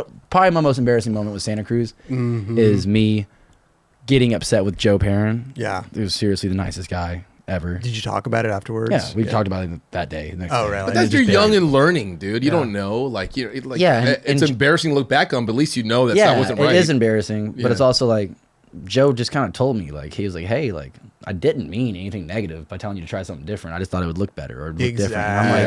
And I'm like, well, you got to understand when I'm trying to trick and I can't do it. You're just hyper focused on that. Yeah, for sure. Like, I was so focused. Like, it was in Barcelona, and it was like that little, you know, the metal bank spot in Barcelona where everybody does like the flip tricks and stuff. Yeah. Or the metal. Oh yeah, big one. Right across from that, there's like this marble spine that you can skate over the bricks, and then you can. Oh yeah. Bomb down and skate like it's almost like a Euro gap, but it's like a flat gap from brick to street. Mm-hmm. So I was doing like 180 switch crook, and he was like, just do like a nose grind pop over or something like that. And I was like, no, 180 switch crook. And he's like, and I was like, what do you mean? No, for sure, man. It's I've definitely been in the situations too where you want to do one trick, but the filmer's like, that doesn't look right for this, like what's going on here. And then you're like, no, this is what I want to do. The saddest part is that the filmer knows best. Yeah. And we don't like to admit that as skateboarders. You know? Yeah, but sometimes you just need to let the skater just do their thing. Like there's True. like certain people like but you just need to step back. Like Tony Trujillo. You can't tell that dude what to do. Oh, yeah, sure. You just fucking like hope you're in the right spot to catch Film or it. something. Yeah, you know? yeah. If he even does, if he wants to do it, he's gonna do it. And he's gonna do it in the first 4 or 5 minutes, and then he's gonna chill after that. But it's always nice too when you're filming with the filmer that's going to actually like be working on your part. Yeah. Because they have the same vision you have, and they can help you put it together. That was the good part as a about having team. Joe Perrin make my video parts for Santa Cruz is that like that was his, you know, like Yeah. it was my skating, but his project. Yeah. His put together because like He did a great job, like He always tying does. together the past too. and like and he does such a good job of connecting and building an emotional connection. with I'm going to the tell video. you something right now, and we talk about on the show all the time. Like Santa Cruz does such a phenomenal job of telling the stories of their riders. I think that's so important nowadays because nowadays all we get is like an influx of like tricks,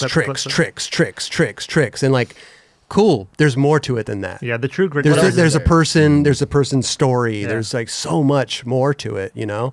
And I think Santa Cruz they do a phenomenal job. Yeah, and I love the storytelling. The True Grit series they do is incredible. Yeah. Like it's really awesome. Yeah. I think it's awesome that I was able to share my story. You know, people like Nibs was able to tell his story. Yes. Yeah. Yeah. It's even amazing. like Tom and Mario, like it's good because you get to see all the perspectives in different types of life and walks of life that we all come from. Yeah. Because while one kid may be growing up in castle contests and have a vert ramp in their backyard, there's also another kid that grew up without food on his plate and going to the local youth center to food bank to get his meals. 100. And We all end up in this industry, but nobody has the same path of getting here. Yeah. You know. and we're all just riding wooden toys at the end of the day. It's not like we're out here showy rock star shit. Like, dude, we're riding wooden toys. Yeah. We're blessed to get anything we can, For sure. do anything we can, and just like the opportunity that I've been given through my skateboard and to get to travel the world. And I mean, look where you've come from. And, came from nothing. And now you're out here. like, I wish that my biological parents were still around so I could like They'd be proud show of you, them dude. because they would never proud of understand. you, They yeah. would never get it. Like I don't even know if my biological parents went to California. Right. No, I don't think they ever did. Either of them. Maybe never left Tennessee. They possibly. I mean, I know my mom went to Orange Gulf Shores, Alabama, one time. Oh my God, I just about ate the mic. Gulf Shores. But that's what's such a blessing about skateboarding is the travel, the meeting all the people, The seeing all the experience. the And the community. experiences. Yes.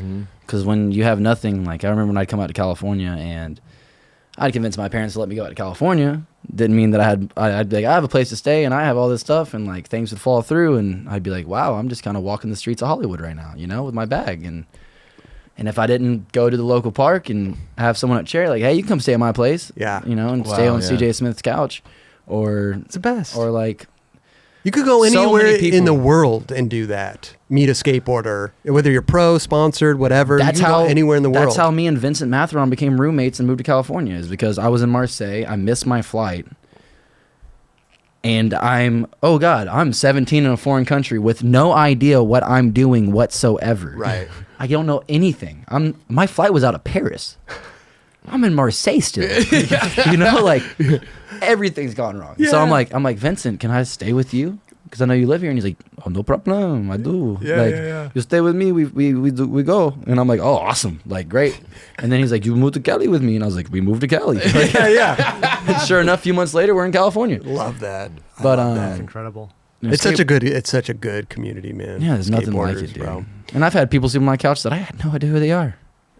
Yeah. No idea. Yeah, but guaranteed, like 10, 15 years from now, they'll be like, "Hey, do you remember when I slept on your couch?" And they're gonna be your best friend. And they're just gonna be like, you never left. Yep. Like, catch up. I mean, pick up right where you left off. Yeah. Yeah. It's great. But so Big Sky. So back to Big Sky. Big Spot. Completely avoided that. No. Because like I want to know, like, what was that a title that you came up with, or is there a meaning behind it? I originally said Azul. What is it? Azul. Azul. Just because like blue. Okay. Yeah. I like the color blue. I I'm could- like, I could tell. Yeah. oh yeah. The hat and the t-shirt. The whole Yeah. kit. You got the corduroys fit going too, You know dude. what I love Cord on cords, cord. bro. Yeah. Warm. But no, just because, I was going. I've been going through mentally a lot the past year and a half since Henry passed away, and that's just kind of been there's been a lot of blue in my life, but on top of that, there's also been a ton of positives, Right. and I have so many amazing things going for me. So it's just been kind of balancing that and dealing with the grief and understanding how to respond and react to situations. Dealing from then on out since Henry passed away, because that was my best friend, that was my roommate, and I Right. did find him. So it was like Wow. that whole process has been still to this day very difficult, I'm sure. and it's gonna be difficult. But you can only do what you can for them and try to transmute the negative things into positive things. Yeah. And it took me a really long time to get out of that. So I was having difficulties, even when filming this part, with I guess personal identity as well as what I was doing it all for, because the crew is so important in skateboarding, Yeah. and that was my crew. I'd go out with Tom Shar, Henry Garland, and Toby Ryan. Family. That was my family.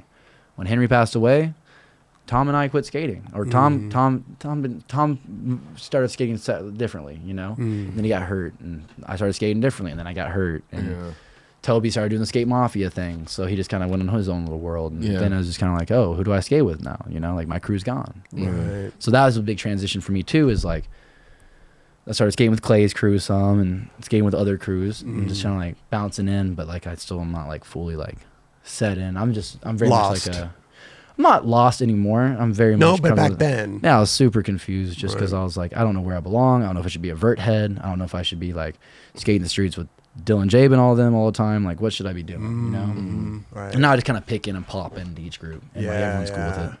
So the big sky, blue, So the Big Sky part is just Big kinda Sky. Like Big Sky was Ira's name for it, and partially because we were in Montana, partially because Bobby Bills is so cinematic. He has such that Nat Geo touch to it. Yeah. He has a vision when he does his projects. Yeah, that's why I fully was like, Bobby, you do your thing. Yeah. Yeah, You yeah. can trust him completely. Yeah, I was like, it was funny. Like they're like, we want you to do a Red Bull part. I was like, wow, like I can't believe that. Shout out Red Bull. So grateful, so thankful. Like amazing company to work for and skate for. And I was super anti-corporation before I got on Red Bull. Yeah. I didn't realize how much they did for skateboarding, like building, like giving money for concrete for my local park, or helping rebuild the shop that got torn down during a tornado. Oh, yeah. in Old City, like stuff like that. I don't think a lot of people realize what some of these companies do for skateboarding. it's amazing. Right. I always was like, I didn't realize that they do more for skateboarding than any skate company I've ever seen. It's crazy. And it's beautiful. Right. And it makes so skateboarding can continue on 100%. and push forward these little events and these things like that. Absolutely.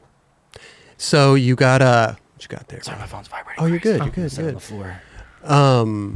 So how long were you working on the Big Sky? So I started in September. That was the first week of September. Was the first week of filming of last year. September 2021. September 2021. We Gotcha. finished up first week of April, so about 8 months. 8 months. That's incredible. You said you were in Montana for the most part of Yeah, it? well, for the first 2 weeks, we were in Montana. Just so beautiful out there. Why? Why? I pitched an idea to Red Bull like 2 years ago, beginning of COVID, Montana trip. I've always wanted to go to Montana. I grew up watching Beauty and the Beast. Oh, okay. Girl Chocolate video. They went and skated through all the Montana parks and Midwest, Northern Midwest, Pacific Northwest parks. I grew up watching Grant Taylor skate there, which one of my favorite, Rayborn. Oh my yeah. God. Oh, I can wow. think of so many people that were just ripping up Whitefish. Like Whitefish, Montana was like one of the main places I've always wanted to go. Okay. Shout out to Sierra fellas. Shout out to Sierra Fellas. He's from Whitefish. That shit's crazy. I can't believe he's from there and he made it out. Wow, Sierra Fellas. I actually saw a clip of him the other day doing something. He's crazy, killing it. bro. Isn't he like 35? He's killing it, bro. killing it, yeah. He always Still has. getting better? Oh my God. And a lot of the footage. So a lot of the footage was from Montana, and just like the perspective of the whole. It just kind of felt like it fit the whole. There thing. were some bowls you were skating in there, man. Beautiful backgrounds and stuff. Yeah, a lot of those were like evergreen parks. They make like these really gorgeous, flowy parks. Okay, they're fun. It's like moonscapes. Yeah, exactly. Moonscapes. Huh? Was Ira the one filming you the whole time? Ira was the main production lead. Correction. When me and Bobby first went to Montana for the first film in the part, I didn't know Bobby. I had met Bobby and we were cool. Didn't you guys? I talked to you about doing a mob little video. Is that when you guys met? That was the very first time we'd ever filmed in our life. So I helped connect or you talked. with So Bobby. yeah, so Kelly got us to a mob video and we filmed like a little mob, the grippiest little ad. Yep. And 2 days of that, and that's the only time I ever filmed with him. And then we got a part together and we're going out to Montana together, just me and him. And we get there, and it's just the most weird dude at the Airbnb. It's like freaking out because we're not big and bald like Ira, because they're like, you're not Ira. And okay. We're like, dude, like, it's okay. We're his colleagues. He's like, no, you guys are like rival football players. Oh my! What? We're like rival football fans, and we're like, what the hell is this guy talking about? And he's like, we're in Missoula, and it's a big football town. And the next weekend, we're staying for a week and a half. The next weekend was the big football game.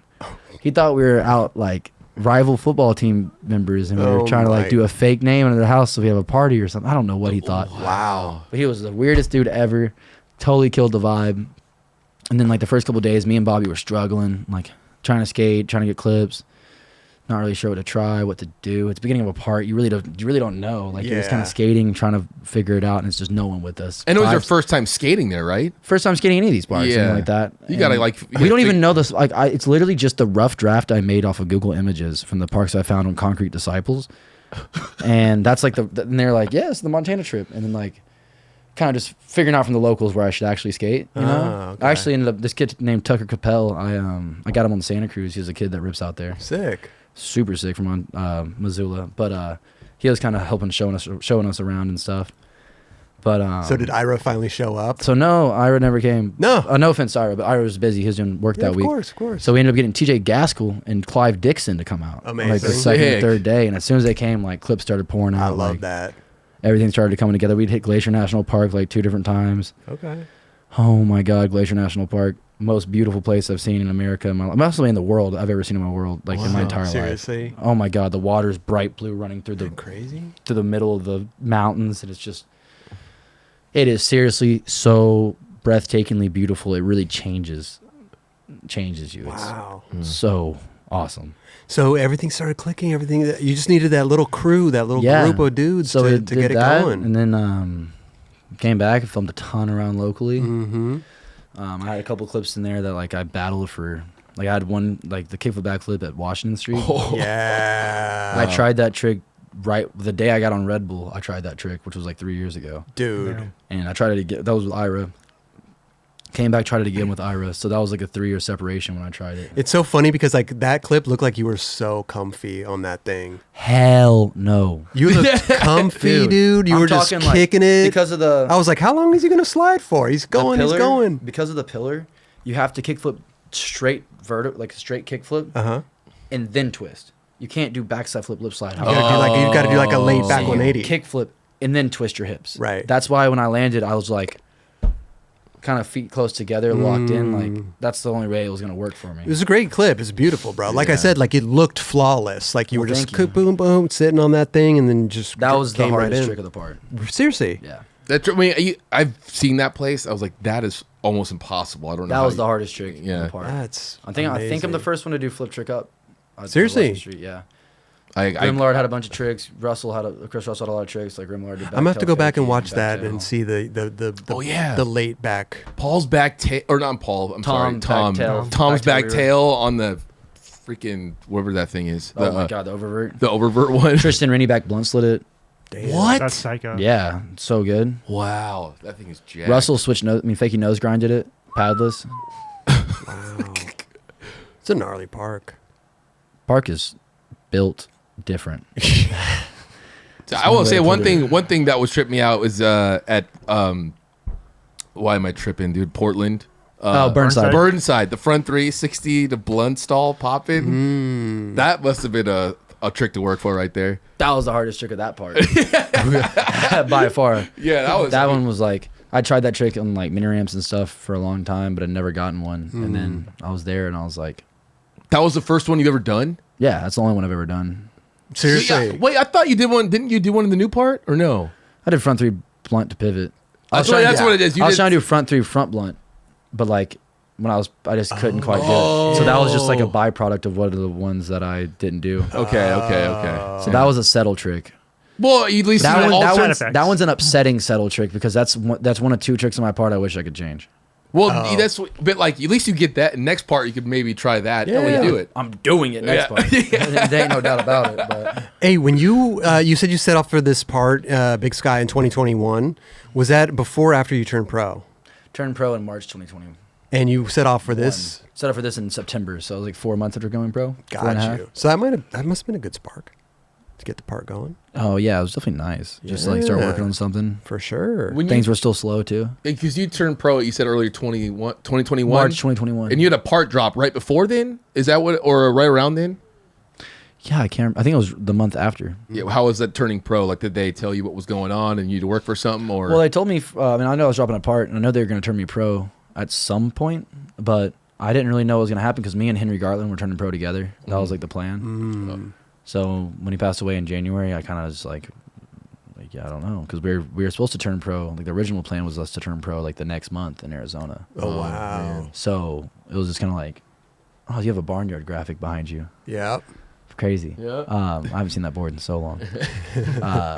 But so that kind of like put a damper on things, and then so I really didn't know what was going to happen. I especially didn't expect them to turn me pro in my crib or when my parents were in town for the first time since I moved to California. Oh really? Which was like, well, it's crazy because what happened was Rhino hit me up and was like, do you want to do a My Indies thing on Tuesday? And I was like, oh, I would, but my parents are in town and it's the first time in California, like with me. So like, I'm going to be doing this. And that was like their excuse to turn me pro was like the My Indies thing. Okay. So they like fully messaged my parents and got in contact with them and was like, hey, like let's bombard his house. Right. Amazing. So like we went to go get breakfast and I guess they were texting or whatever. They all hide inside my crib and I'm talking about every pro on the team and like all the AMs. It was unreal to have the support that I had. Damn. Like the whole team. And your family too. And my parents. Crazy. And like so we go to get breakfast and my parents are like, oh, like my mom's like, oh, I don't feel good. Like I just don't think I can go to breakfast. I was like, well, no problem. You know, like it's all good. Yeah. Like bummed, but also like, oh, I hope they just start feeling better. And we go back home, and they're just like, hurry up and go inside. And I'm like, because I'm just bullshitting. I'm outside like, I should get like a bird feeder. Yeah. All like checking out, like, I need to work on this. That. My uncle's like, go, I gotta go to the bathroom. And I was like, okay. And I opened the door, and I see like a mound on my couch under a blanket. And I see him holding a board, but I pay no attention to the board. I go, whoa, who is that? What is that? What? Because I lock my doors. I'm paranoid. I was like, bro. Someone broke in, yeah.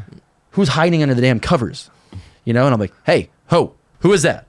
And all of a sudden the door opens and the first person that I see walk out is Trevor Cushing. Mind you, I had no idea who Trevor Cushing was at the time. Oh, wow. So like, I just see some dude with gray hair and glasses hop out of the camera and I'm like, and then Mario comes from behind the door or something. And I see like Fabi and I see like Salba. And I'm like, what is happening? I feel like I'm in like a fever dream and I'm like, and all of a sudden I see them all holding boards and I'm like, oh my God. I'm like, yeah. I just start shaking everyone. Like I'm not even talking, you know, I'm just like, so excited. That's awesome. My cat pooped all over the bed. During that, scared. they locked her in the bedroom and they're all hiding, you know. Came in there like to my white comforter, just the worst smell ever right after turning pro. Just shat on. Trail. Oh. So I just like wrapped it up, threw it straight away. The blanket. That's nothing. Time for a new one. Nothing you could do. Toast. It's toast. You got the board though. That's good. Yeah, it all turned out. We went to Prince Park after. We got La Perla Taperia. We had some Mexican food. Amazing. Did your folks come with you to the park? Or Yeah, hell yeah, they sick. did. Parents came out. What an experience, though. Also for them. Took my first shot too with my uncle. Oh, with your uncle. My uncle, like first time I ever drank in front of him. No way. I like was freaking out, like panic attack, like losing my mind also because like went pro, my cat crapped on my brand new comforter, and I was like inside, and I'm like, about to take a shot with my uncle here. and I was like, I'm sorry, Philip, I'm sorry, and I pull a bottle of vodka out, and I start putting up a shot. He's like, "You're leaving me hanging?" And I was like, "Let's go, fill up." Like That's a big moment right there. Huge. That's Yeah. huge. Like- when you can like openly drink with your yeah, because dude, parents. they're very Christian, very like, you know, raised right morals, right decisions. But he was just like, "Yeah, you deserve it." You know, Yeah. this is your day. Yeah. Skated so bad at Prince Park that day, but I had so much fun. It's all good, dude. You got the board, man. You deserve it. You deserve the board. Couldn't have been more grateful for Santa Cruz. Everyone there that helped me get to that point. Amazing people. I mean, they're literally family to me. Yeah. So Literally sick. family. It's awesome too that you turned pro and you got a shoe deal. Yeah. Like that's hard to I do. got colorways coming You got soon. colorways Let's coming? go. Okay. Blessed. My first colorway is dedicated to Henry. Amazing. I got one purple shoe, one white shoe. They got his face on the insole. Oh, that's incredible. It's got his foundation. The proceeds will go to the foundation. Amazing, amazing. By the way, in this episode we'll put the link to the foundation in the Rad. description. So anybody out there, HenryGartlandFoundation.org. yeah, we'll put the link in the description for sure. I'm stoked Yeah. to be able to do that for him. Yeah. Continue on his name and legacy. As well as I'll have more shoe. And then my next shoe after that is another colorway. And my friend Damien, who I grew up skating with since a little kid, he's doing the footbed art. Oh Oh, rad. Yeah, dude. and they just like locked that in. And so like getting to Amazing. put my homies on too, that's a dream of mine. That's so rad. Dude. Like how are you gonna eat if the homies can't? You know? Hey, everybody eats. Everybody eats. around Everybody here. eats. We got one hot dog. We all sharing that hot dog. You know what I'm saying? That's the skater mentality for me. Like, Yeah. That's what it's all about, man. It's all about family. You know, all about family. Love like familia. dude, it sounds to me like you are in such a good place right now. Dude, with the pro last year, this year, Etnies, this video part coming out. I mean, you're doing it, dude. Yeah. I love it. I could be doing better. No, but you know what? It's stepping stones. Hey, you know? but I like that Oh, you- where's the salt gun? Oh, there's a fly. There's a fly. But I like that you're like, you know, I like that attitude though. Could be better. I could be doing better. I mean, no matter you know? like you could always do worse. For sure. You got to look at the bright side of everything, the silver lining. Definitely. But even like, But you're already doing right now, so well. You Right got- now, I'm like talking about my car issues. I keep on just having car issues over and over. That's been my California curse. Let's go. Let's lease a car today. Don't. You gonna get him a car? I don't do No, but we're gonna lease one. I'll go with him to the club dealership. lease. 9 club lease. I'll go with him to the dealership and we'll kick it there for 8 hours. Yeah, just do nothing. That's what they do there. I'm not Yeah. going to no dealership. Order online. That's probably part of my problem. You're not. It's gonna be hard to get a car right now, anyways. That's how it's been. That's why I'm cheap too. Like unless I'm getting my value, I'm not gonna get it. Like Yeah. so. I came out here in a 2017 Accord hybrid, real nice car. Wrecked it and just wrecked it. Had self-driving, did not work. Oh shit. Trusted it too much. Then I had originally I had a white Accord. I wrecked that drifting. Oh, jeez. No self-driving there. I'm just gonna. I'm just gonna Self-drifting. cut everything else. Really, I went drifting. I was drifting all day. My tires got bald. I was driving too fast on a canyon. I hit a wall, flipped. Didn't flip actually. I had like Roman Papage in the car and like Toby, and none of them had seatbelts on, and just got lucky. No Could've one been got, no one bad. got hurt Could've at been all. really No bad, one yeah. got hurt at all. So we were blessed. Ooh. Car was smoked. Damn. And then another one, the Cord Hybrid, trusted it to drive, didn't drive, wrecked. Then I had a Subaru, and I was like, all right, cool, I got another car. Like, this one's not going to go anywhere. So, like, spent like $1,000 upgrading the system, like, making it all nice on the inside, you know, speakers, the sound system. Got it done that day, driving to Woodward West, all hyped. Had the car for like a month. I had the Accord for 25 days. Dude. I had the Subi for like a month and a half, and I go to drive it to Woodward West, stop at Costco. I'm leaving Costco, just get smoked. What do you What do you mean? I'm just driving straight. and T-boned? just- yeah, some lady just like, the yield left. She was not yielding. She just like, I guess she did not see me whatsoever and just literally Wow. hit the back of my car trying to yield left turn into Costco and totaled my car. Seriously. Going like 15 miles an hour. So bummed. And then now what are we working with? When And you're a then I personal didn't driver. drive. I didn't drive for like 4 or 5 months. Bought an e-bike, and then I got a 1998 Honda CRV from the tow yard. Bought it straight from the tow yard. They towed it off the interstate, ran out of gas. They didn't know anything about it. Didn't know anything about it. Didn't even have a title. Paid for it. $2,500 cash. Okay. Ran out of gas leaving. Like drove out and ran out of gas. And like when I like drove out, ran out of gas, like rolled into the gas station, and they had a lock on the gas pump, like on the gas tank, that didn't fit the key that came with the car. Oh. So I had to like hammer it off and like put gas in it and get it, like drive over to O'Reilly's to get a gas cap. O'Reilly's. Auto parts. That's right. Yeah, so I did that, and I drove that car for like a year. I don't know how. Like I got it, and I like remember I took it to the auto shop, and I was like, "Hey, what's wrong with it?" And they're like, "Everything." And I was like, "Yeah, bro, whatever." And they're like, "No, like here's a 27 part list that you need." Oh yeah. And I was like, "All right, what do I have to drive?" He's like, "Well, you have to have bolts in your brakes." I was like, "Oh, my brakes aren't bolted on. Like my front brakes weren't bolted on. They had one bolt each. My radiator fan had one. Everything had one bolt on it. So I had to pay like almost $1,000 in bolts just to get them installed because I had no radiator bolts, no AC fan bolts, Jeez. no engine mounts, no trans mounts. Like everything was dusted. Not to mention this car was a clean title. It had been junked 3 times from 1999 to 2003. Didn't know that at all. It was at 220,000 miles when I got it. It's 250,000 miles. Yeah, Well, let's put this in it got perspective. totaled 3 times before 30,000 miles. In those first 3 years, under 30,000 miles, it got totaled 3 times. But dude, Junked, when you're going into, salvaged, and bought. when you're going into that, like you're getting what you're paid for, dude. $2,500. I wasn't expecting nothing. But listen, I spent like $2,000 in like maintenance for it, and it drove me the past year. But I'm just saying though, I need a car that I could just push a button and then go. I don't respect need to that. worry about.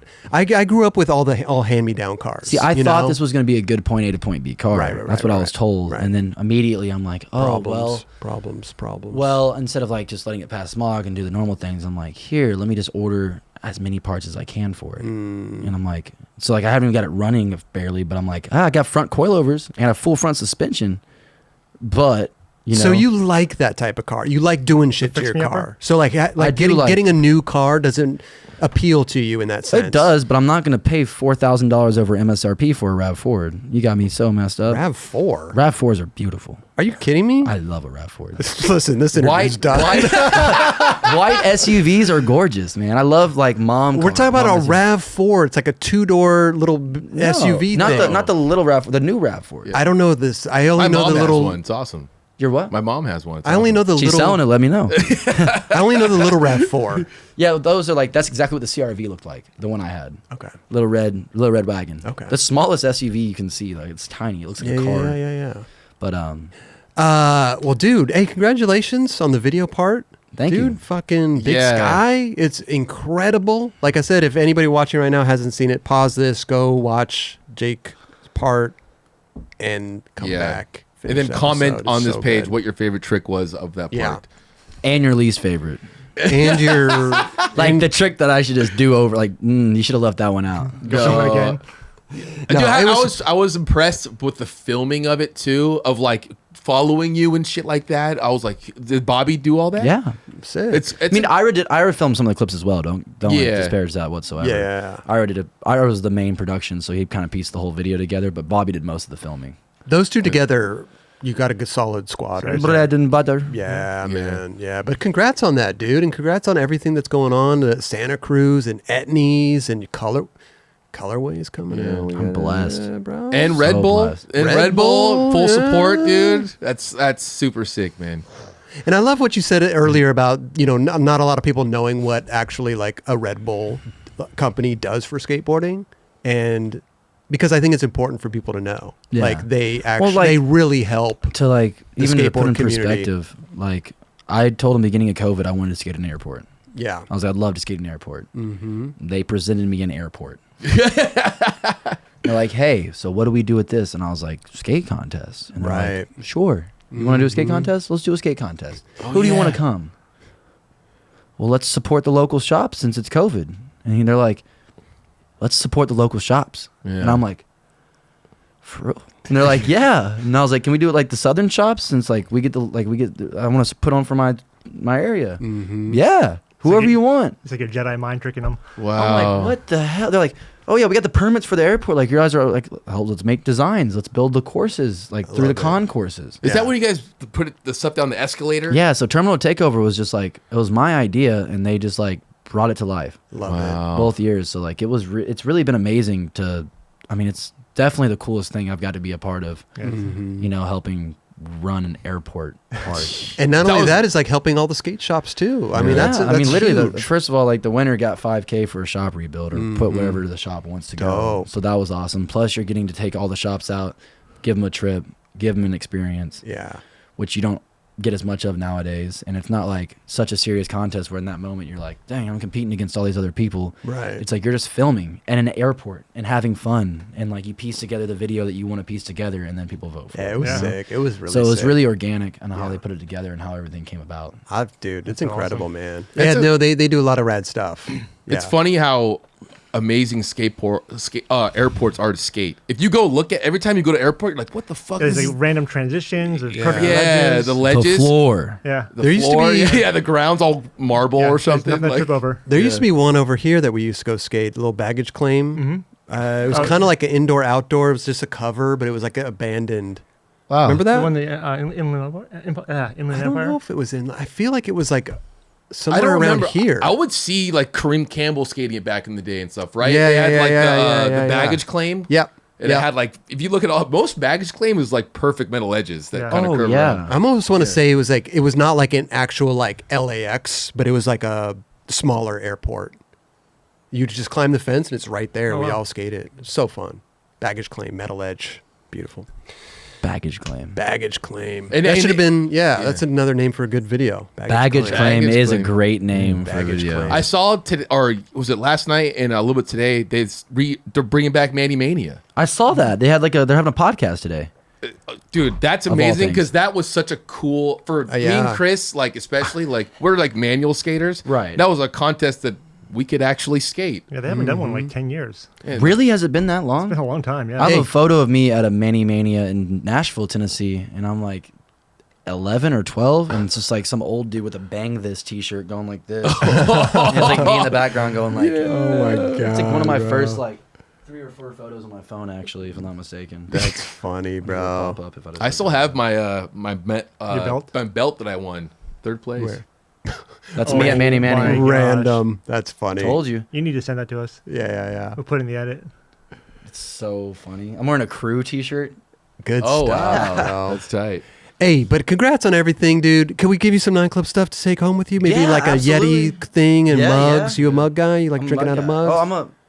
Yeti mug guy? I didn't even know they had Yeti mugs until right now. But Well, that's I the could ones- I could do a Yeti mug. Kelly, will you do the honors and Yeah. grab him a couple things, dude? What are we? I don't think we have any, bro. We don't Just have any. grab him a couple mugs and Okay. some stickers Definitely for the photo Mike V mug. incentive. Okay.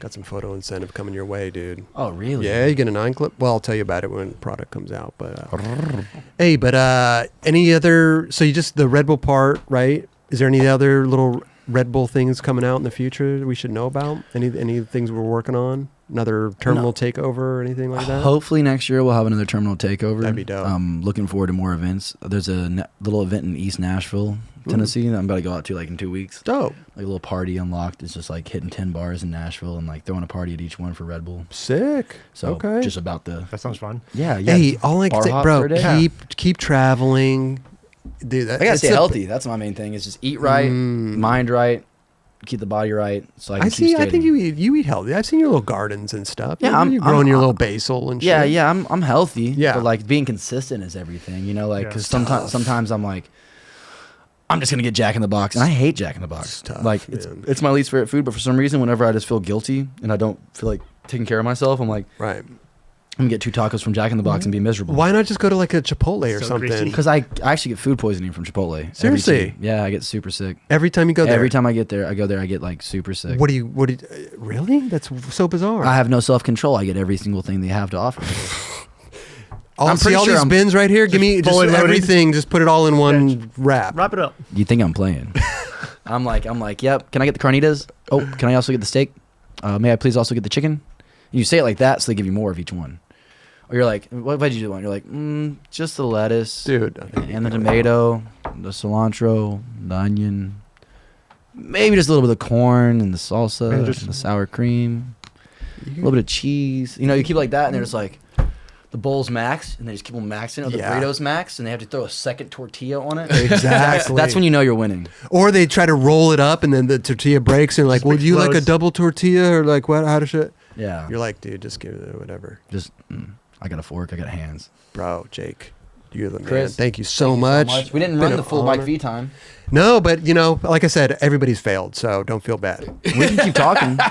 Dude, we could talk all day long, dude. But first, let me give you some 9 Club stuff. We Okay. got the 9 Club Yeti. Stay hydrated out That's there. fire. Thank you. It's a good one, bro. It's a good That one. was solid. We got a, listen, 9 Club mug. Special mug. Oh, Yeah. it's a 9 Club special. It's a special mug. Yeah. Oh, perfect. And we got the, since you, Mike V, I did a piece with him one time. He was trying to teach me how to street plan, plan. all that stuff. Couldn't do one. So that's him holding me up. What? Yeah, Is that's that you street planning? skaters supporting skaters.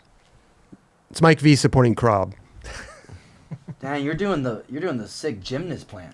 I couldn't hold myself up. My arm was too weak. It was shaking, and he was getting frustrated, so he just held me. It's okay as long as you have the strength of Mike V supporting. That's right. That's all Yeah, that matters. That's right. And next Olympic, we're gonna do Olympics coming up. What are we doing? We're doing Olympics? I don't know if I'm doing Olympics. Okay. Well, if you are, podium, $20, stickers, photo incentive, $20 for the podium of the Yeah. or Thrasher cover. Let's go. If you put the sticker over the medal that you win, Yeah. Oh my It's gosh, round. perfectly. Yeah, it fits perfectly there. And then you have to bite it like every photo Have you ever does. seen an Olympic medal? Yeah. It's not this size. I know. They're thick. I remember when Keegan came back from the Olympics and he won gold. And he's at Poods and he's just like wearing it, and I'm like, yo, and like I like look around and random people are wearing his gold medal from the Olympics, and I'm like, dude, this is hilarious. Like, Yeah. Keegan didn't waste Wow. 2 seconds to come back and flex. I love that. No, he deserves that. You should flex yeah. like crazy. Okay, Oh, yeah. we got to get him on the show. He's got to bring his gold medal. I want to see that shit. I should have just taken it from him. Yeah. I could have brought it today. Dude, He would have let me borrow it. He's like, they would probably don't even know. They didn't watch the transition Olympics. I love that shit.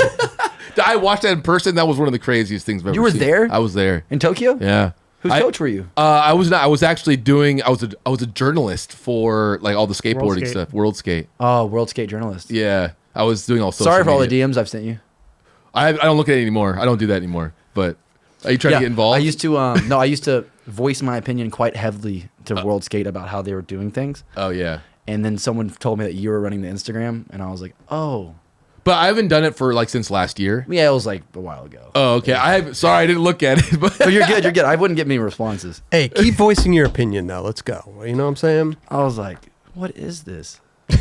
yeah, there's a lot of stuff going on with him. They've been but- working out kinks. Yeah. It hard. seems like it's always working. When you out have kinks. something sacred, something as sacred as skateboarding, and you're putting it on a mainstream platform like that, it's just hard. It's- Yeah. yeah. You gotta do it Dude, right. you don't even Yeah. want to know my opinion on how they covered the whole Olympics. It was brutal for me to I- watch. I love them announcing the tricks.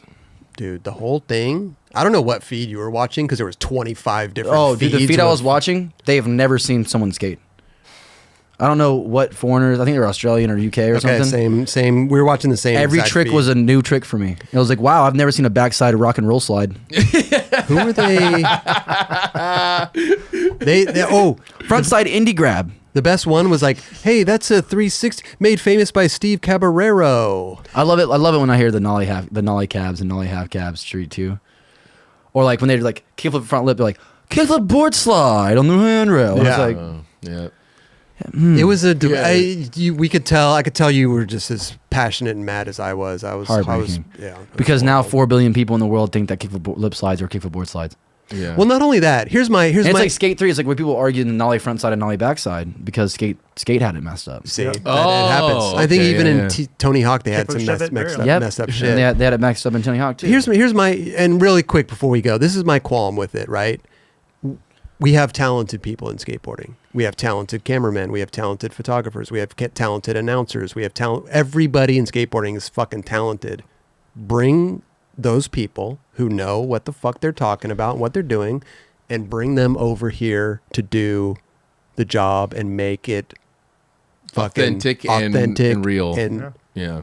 let's go. right. That's my take on it. Instead, you're getting these weird people that are announcing volleyball and rock climbing Yeah. and skateboarding. And it's like, yo, this is the first time this has been introduced in the Olympics. And you're having a rock climber Who knows nothing about it. announcing skateboarding. Like, I don't even know they had like a rock climber. whatever it is, though. You know what I mean? It's just ridiculous. to The me. Olympic people are just on a different level. They really are. They need to understand if they're bringing a culture into Olympics, they have to abide by that culture Yeah. and work with them. Yes. Work with them. Work with not only the skaters Yeah. but the whole industry. That's my thing. It's like we have Andrew Cannon's a great announcer. It's like we have all these people that are great at doing this shit and can represent skateboarding. So Literally. bring them over and let's go. Yeah. That's exactly what should have happened. Yeah. I mean, I know there's plenty of people in the UK that skate. I know plenty about. I mean, apparently the people in the UK, the announcers were actually legitimized announcers. Yeah. Yeah. I But heard that was on a somewhere. different stream. Yeah, true. Like, Yeah. I don't know. I don't even know if I was listening to the right guy. Yeah. See, it was anyway. That's my take on it. Let's try to do better next time. I think it's a good learning process, and I think I saw the Winter Olympics. It seemed like they streamed everything really well with that. Like you could know where to go, where to look for things, and I didn't. You guys were making it sound like the summer one was just like no. chaotic. I didn't know Oh, where to go. I yeah. didn't know what to do. They were What app to download or yeah, they were Yeah. cutting. They were right before like Nigel would go up for a trick. They'd cut to commercial. Burger King Yeah, commercials. yeah. And I'm like, you got what? That's the thing that was throwing me off. Is What the is going mid-run on? commercial breaks. Yeah. yeah, It was insane. Anyway, yeah. Jake, dude, thank you so much for coming Chris, on the show. thank you. This has been fucking Appreciate you, awesome, dude. dude. Yeah, Yeah. dude, Thank you you're guys the so man, much. bro. Thank you, Hey, dude. keep doing what Thank you're you guys doing, for man. We having love me. it. We Thank love you, it. dude.